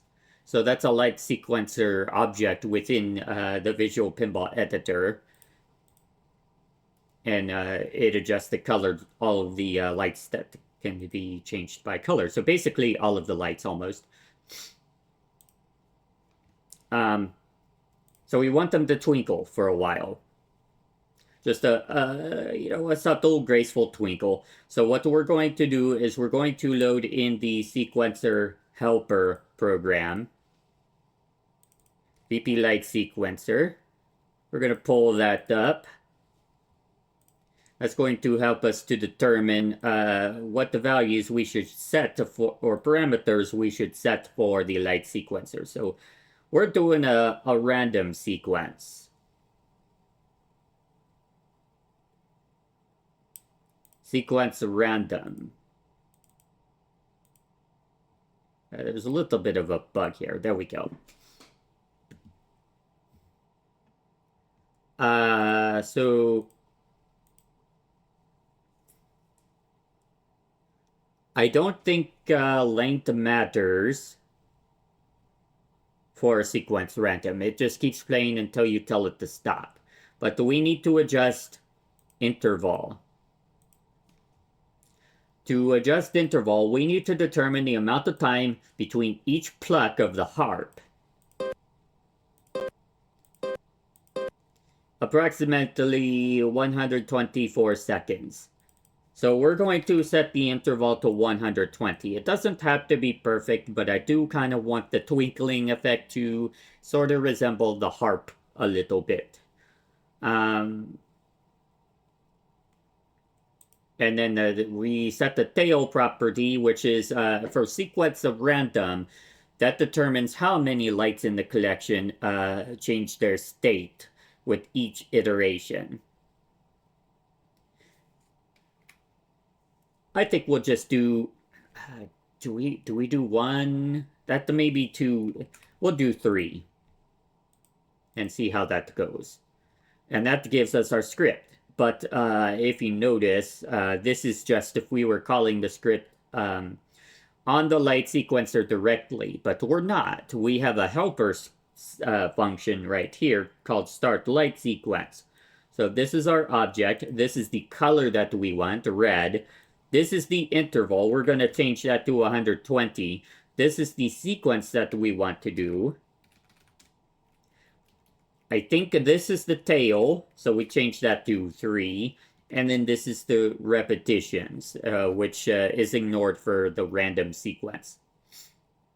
Now we need to determine how long we want to do the random sequence. And that's going to be...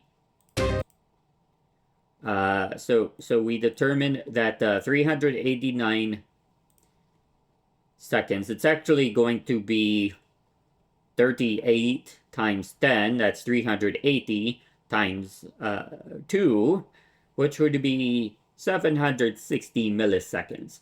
We're going to adjust our cursor to the 760 millisecond mark.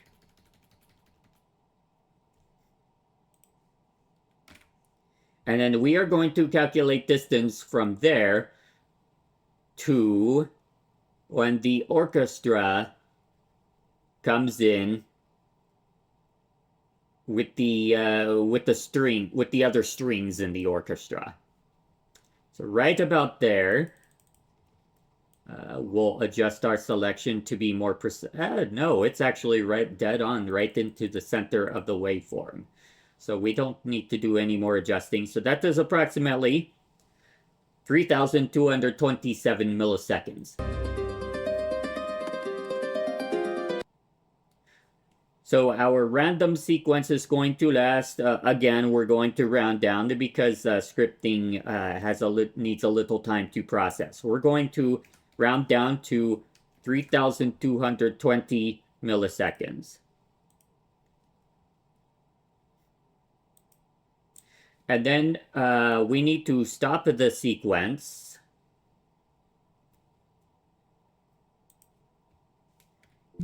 in our next queue,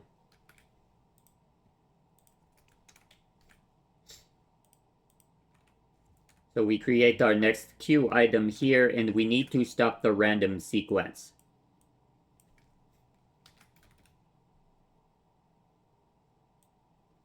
I think that's all we need to do. Is it going to give me IntelliSense? I think it will. Yeah, so we just need the name of the light sequencer object. But we're not done there. We're going to do the first of our... Wait a minute.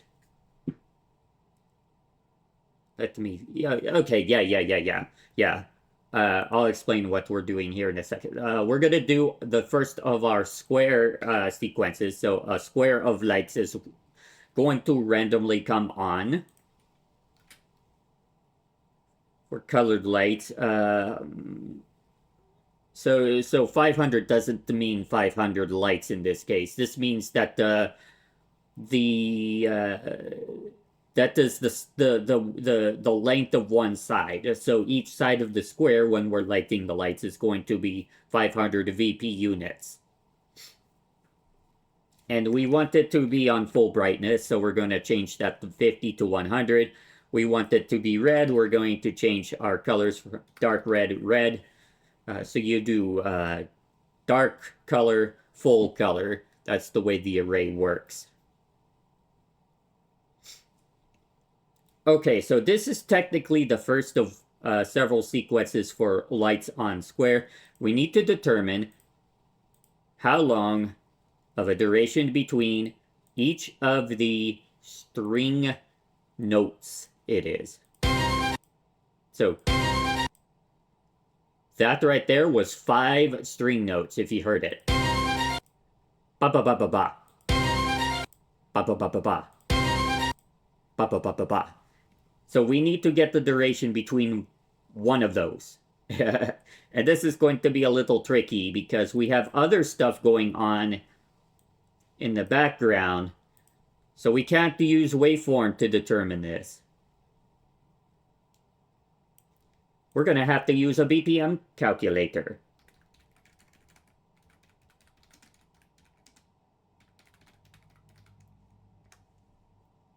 So we're going to use tap BPM. I'm actually going to have to use 2 fingers for this because it's so quick. I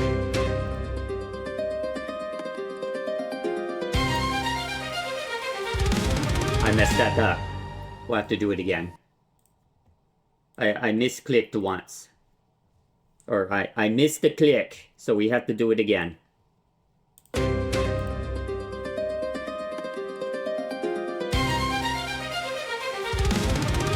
Didn't work. It would be very intuitive if they made the whole box clickable. That's crap. Let's do a different one. Okay, so can you use the keyboard for this? Perfect. This will be better.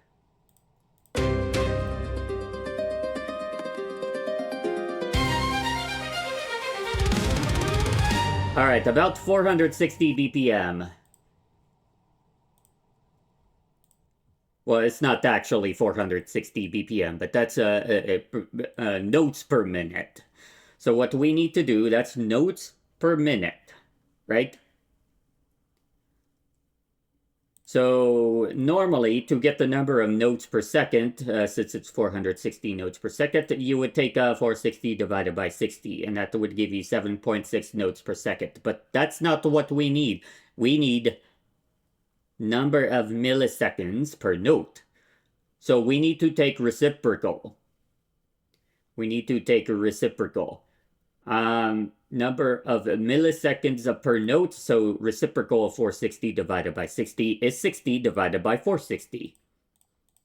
And that gives us 130 milliseconds, approximately.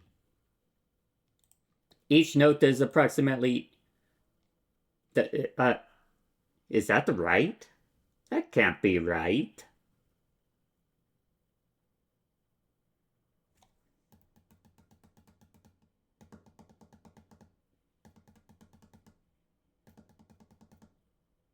Maybe it is. I'm trying to envision it in my head.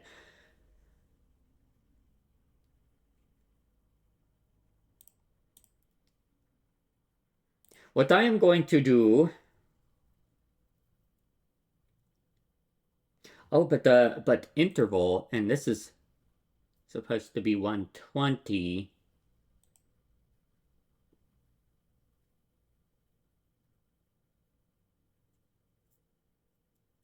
The number, the interval of, or the spacing between each harp pluck is the same as the interval between each string. So I'm just going to use the same interval for. I'm going to use the light sequence interval for the interval for lights on square. So we need to set this cue item to be 120 milliseconds, but then we're going to start a loop. And the reason why we're not starting a loop for colored square immediately is because we don't want to loop over stop sequence. We only want to execute that one once. Now we need to calculate how many string beats there are. String beans.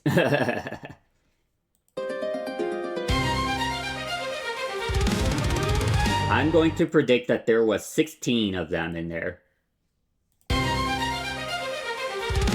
Yep, there was 16 notes in there. So we are going to do, we already did 1, so we're going to subtract 1 from that. 1, 2, 3, 4, 5, 6, 7, 8, 9, 10, 11, 12, 13, 14, 15.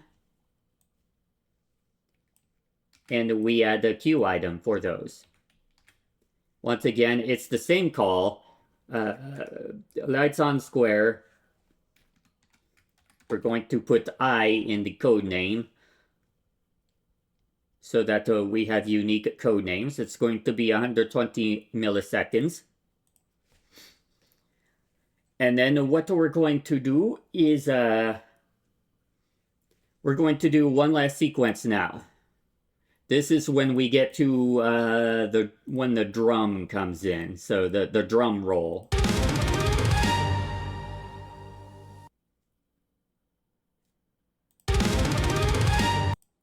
So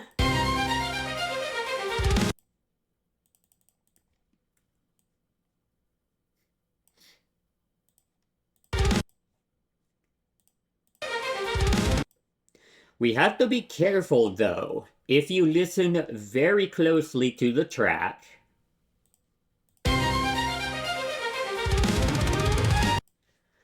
the drum roll actually came in before the 16th beat of the strings. So we have to be very mindful of that. We can't just start right here because that's not the 16th beat of the strings. I'm thinking the 16th beat of the strings is actually right here. And I would be right just by listening to it. That is the 16th beat. And now we need to calculate the length of the drum roll from that position to the end.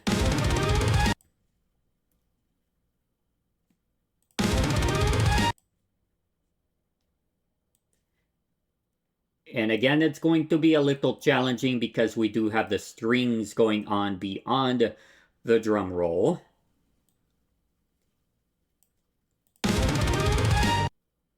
So yeah, I got it a little too far.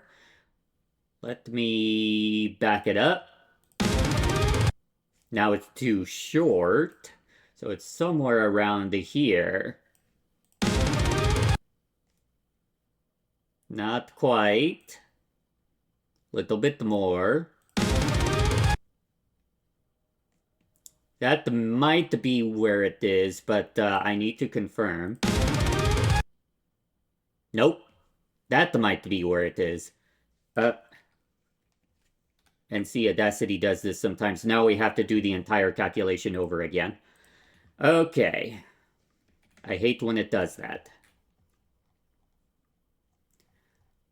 Okay, going back to our waveform. right here.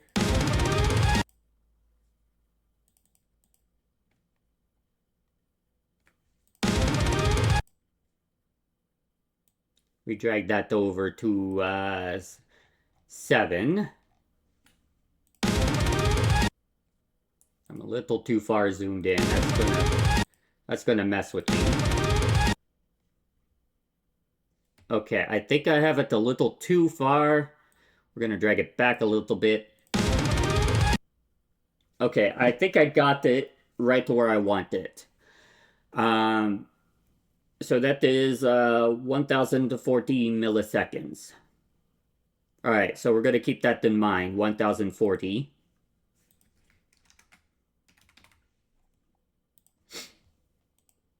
Let's go back to our sequencer creator.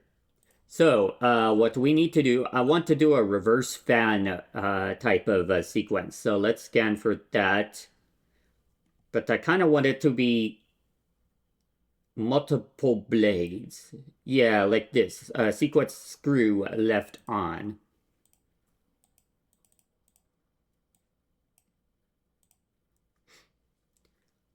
So what I wanted to do,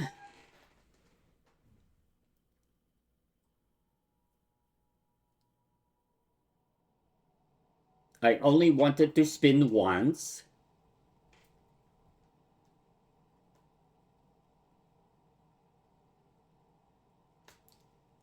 And we want the total milliseconds to equate to 1040. So it's too high right now. Let's decrease the interval until we hit our sweet spot.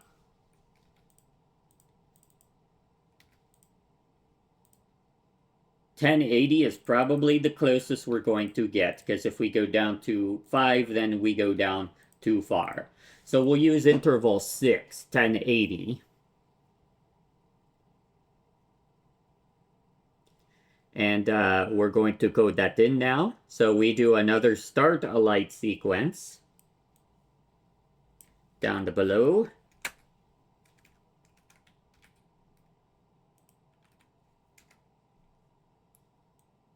We'll set it to 1040 for the duration, even though that the sequence itself would actually take 1080 to fully complete. We change sequence random to sequence screw left on. We change interval to 6, I think it was. Yes. We change a tail to... Oh, we did not account the tail. That's okay. We want the tail to be 1. We want it to be kind of small. Actually, maybe not that small. Let's go up to 3. We want the repeat to be 1 because we only want it to sequence once. And then at the very end of that, we're going to do another all lights are on.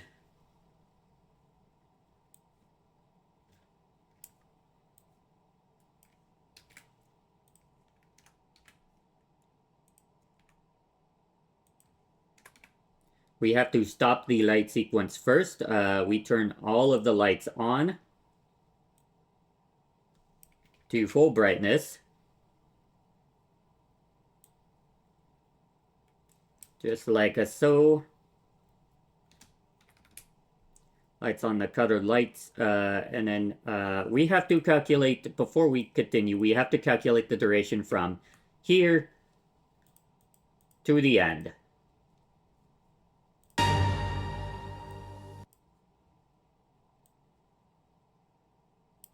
And I might actually go, oh, it's almost perfectly 2 seconds.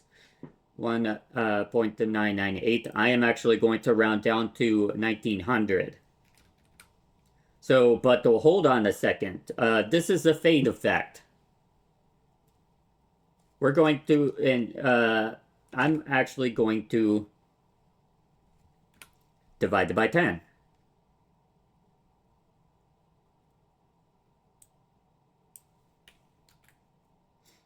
And we are going to create another fading loop right here. Except it's going to start at 1 instead of 0. Because we already did the first one right here. And I'm actually going to change this to 10 because I want it to come on at the 0 fade at the very end. 0 brightness, rather.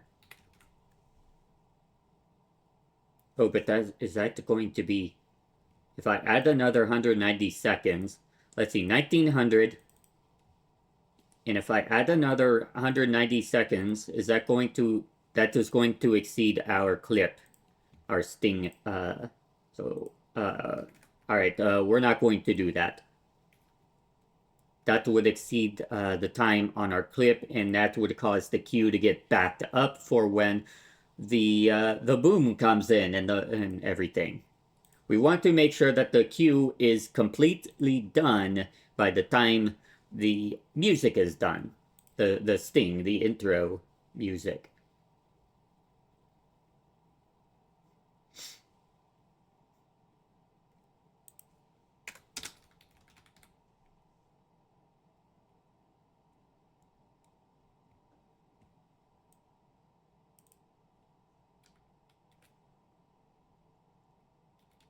Alright, so now what we are going to do...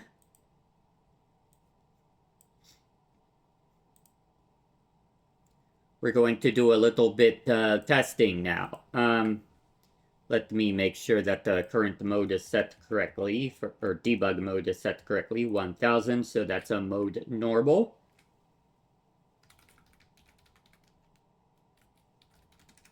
We go into our start mode method. Mode the skill shot. Let's see, mode default to mode track, choose difficulty, start the game, and missing ball, skill shot, normal. Okay. What I am going to do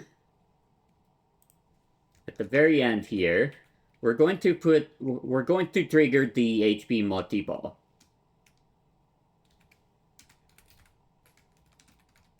So that we can test this. Compile our script, just so we can make sure that the sequence works and everything like that. So now we can get on to a little testing. And my model is not showing up. Give me 1 second here. I think I have something wrong with one of my sources. Let's see. We're going to copy that. We'll go back into our cabinet. Get rid of the oldest source. Paste the new source as a reference, and there I am. All right. Now we are set, and this is cabinet mode, so you're going to see the pinball table over here on the left side of your screen, and then there's going to be kind of like a dot matrix display of some sort over here on the right-hand side of the display. Let's get to testing HP Multiball, shall we? At least the intro sequence.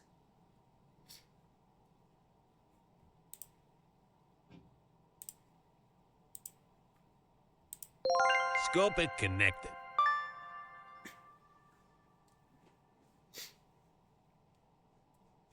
A game was choose your difficulty.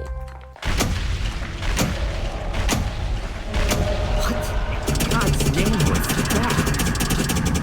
I think we better go investigate. Hit the flashing target for the skill shot. Oh, and they call you the chosen one. Really?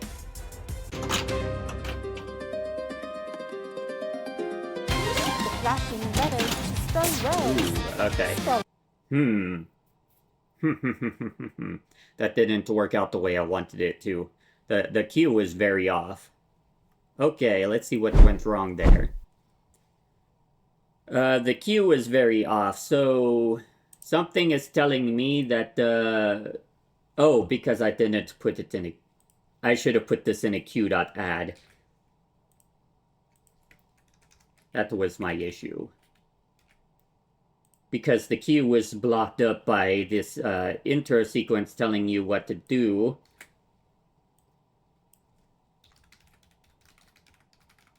And so the whole sequence kind of got messed up.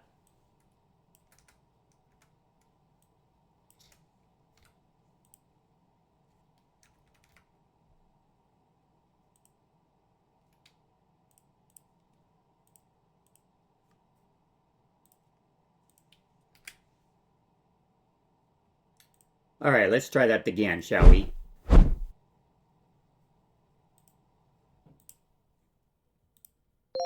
Scope it connected.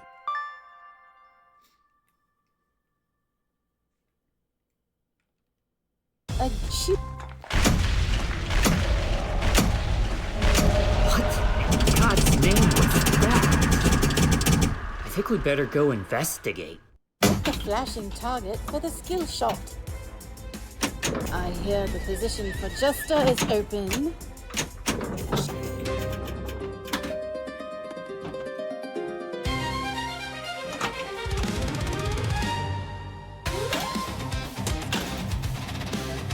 It's still not working the way I want it to.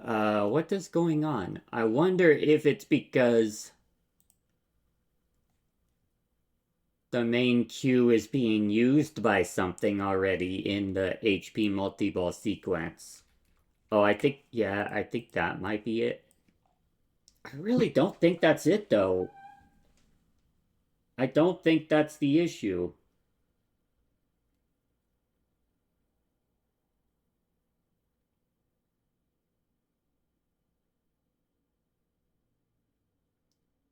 Start the HP Multiball. Oh, it is. Yep. It is the issue.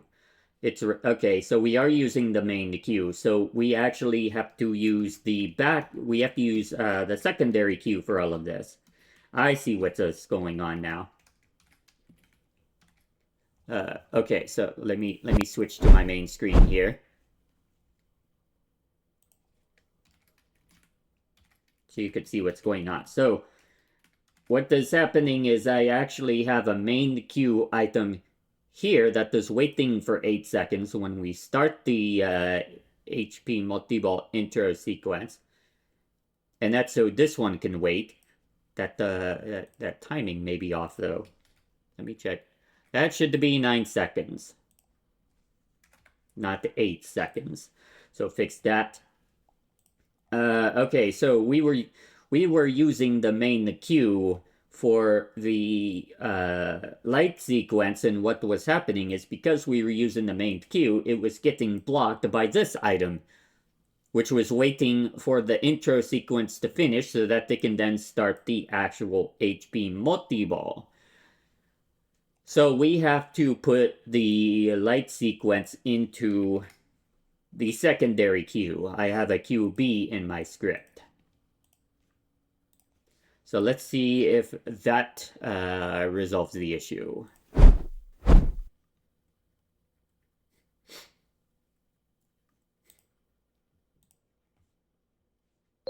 Scope it connected.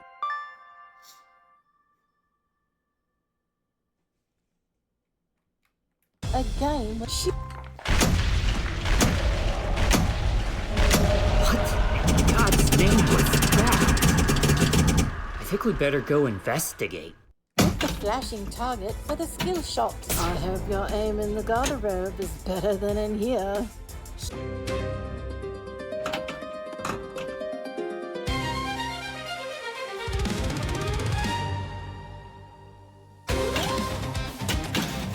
Okay.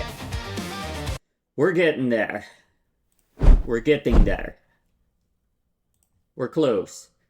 The light sequence is timing with the music as I want it to. But the sequence is starting too soon.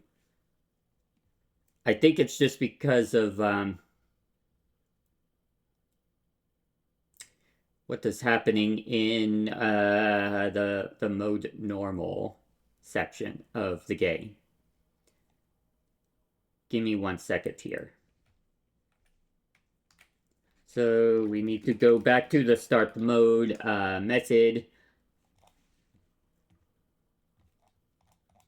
We go down to the mode normal section. So we have this, but we also have this. Wait, no, not that. We have shoot a flashing letter to spell a word to start objective. Hang on a moment. What triggers that? We start the music. Blacksmith ready.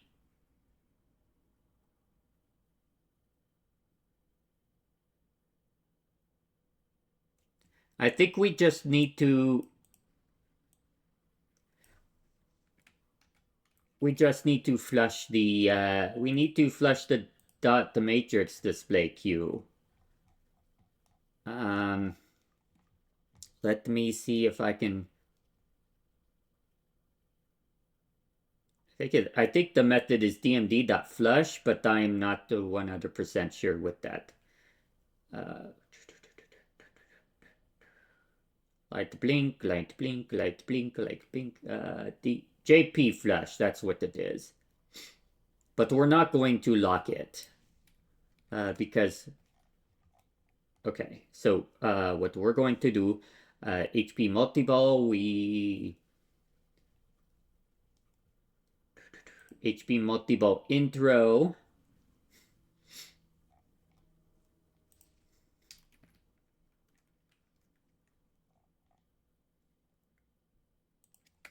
We're going to do a dmd.jp flush right here before we trigger video HP Multiball intro. That should flush the queue of the matrix display to time the text correctly, in theory. All right. Let's see what we got now.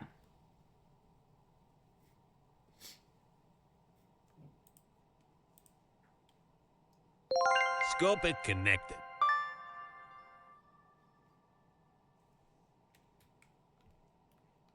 I got you. What in God's name was that? I think we better go investigate. Hit the flashing target for the skill shot. I hear the position for Jester is open.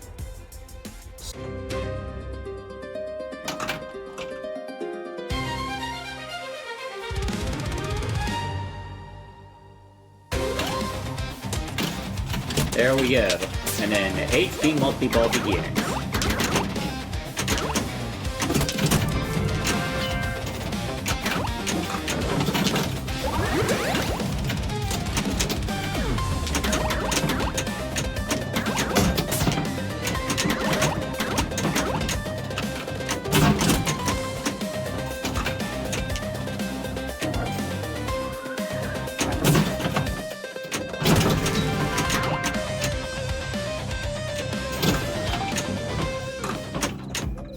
I do have to fix combo. Combo shots are not working correctly. And I have to fix lighting colors as well. We'll do that real quick. So what is happening is that the lights are changing red during the HP Multiball sequence, but some of them are staying red once the sequence has ended.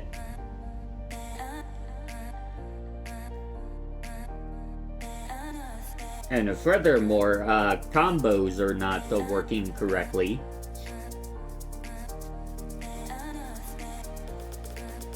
The combo shots are not supposed to be activating when we're in HP Multiball. So we're simply going to look for where we do combos.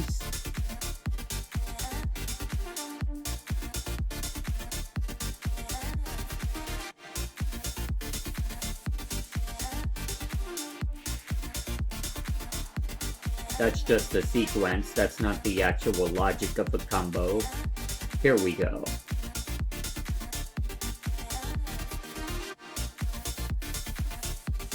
Load the case normal.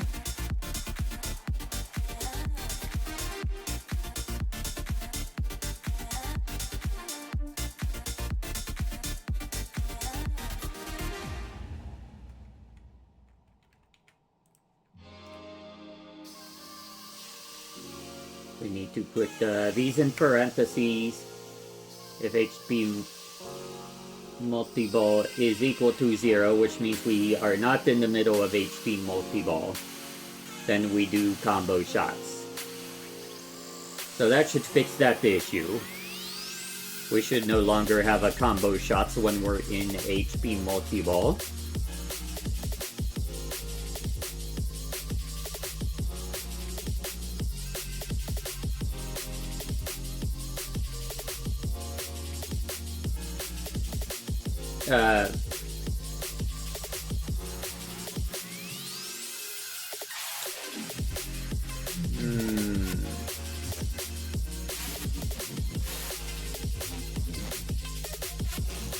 I think we need to put an HP Multiball guard up here as well.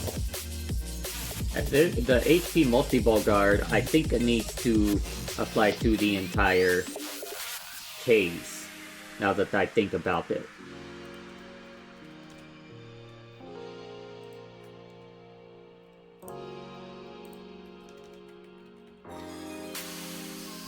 And the reason being is because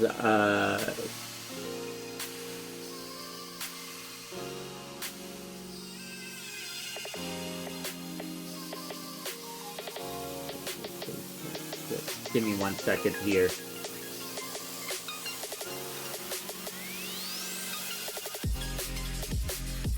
Okay, that's how it's supposed to be. The reason being that it should apply to the entire case is because we don't want to be starting Blacksmith Wizard while we're in HP Multiball, and we don't want to be starting training sessions when in HP Multiball. That is going to cause some problems. It can only be the other way around. You start the feature first and then the HP Multiball. Now we need to figure out why the shot lights are still red after the intro sequence.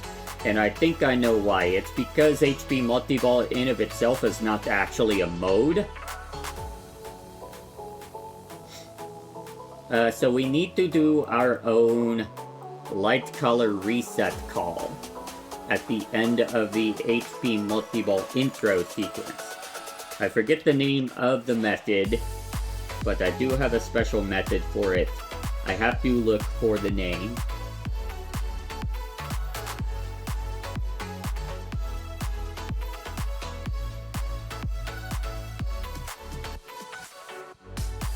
There it is, light reset color. That's what it is. So now we need to go back to our method.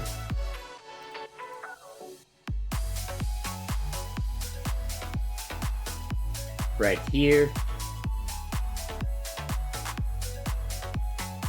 I'm actually going to put it in Start HP Multiball 3, which is the actualizer for starting HP Multiball. We'll reset the colors of all of the lights at the very top of these calls for updating all of the lights.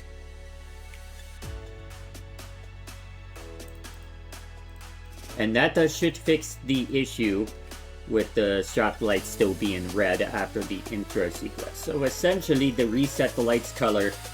So like when we do sequences, sometimes the colors will persist on the lights and you have to reset them. So lights reset color has a defined default color set for each of these lights, and when called it will reset the lights to that default. Alright, so let's do another round of testing here.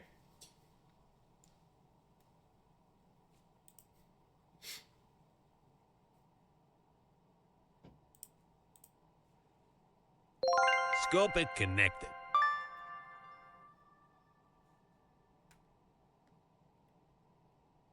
A gosh. What in God's name was that? I think we better go investigate. Hit the flashing target for the skill shot.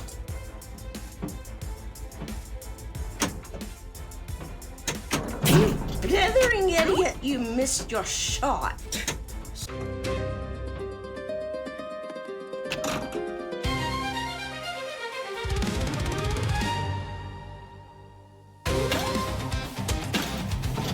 Okay, now we need to see if lights have reset.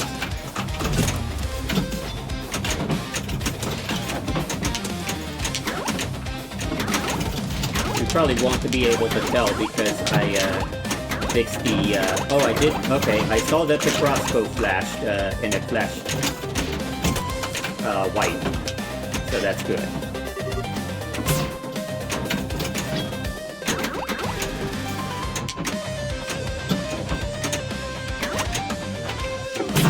Over here, Newtown dwellers. I have some important intel for you. And now Combo Shots is working because we are out of HP Multiball. I'll show you a little gameplay while we're at it, since we just started a training Shoot the session. spinner to distract, then shoot an amber shot to go in for the kill. I probably won't do too well, but we'll see.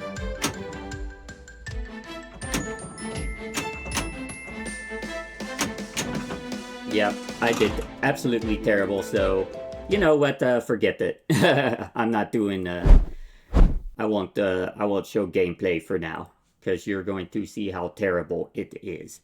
Plus, anyway, I am at the 2.5 hour mark anyway, which is way beyond what I normally do. I need to get off to do some work and things like that, so we're going to go ahead and stop there for today's stream. I hope you enjoyed it. I will be doing Saving Wallden development streams pretty much every Sunday from 11 a.m. to 1 p.m.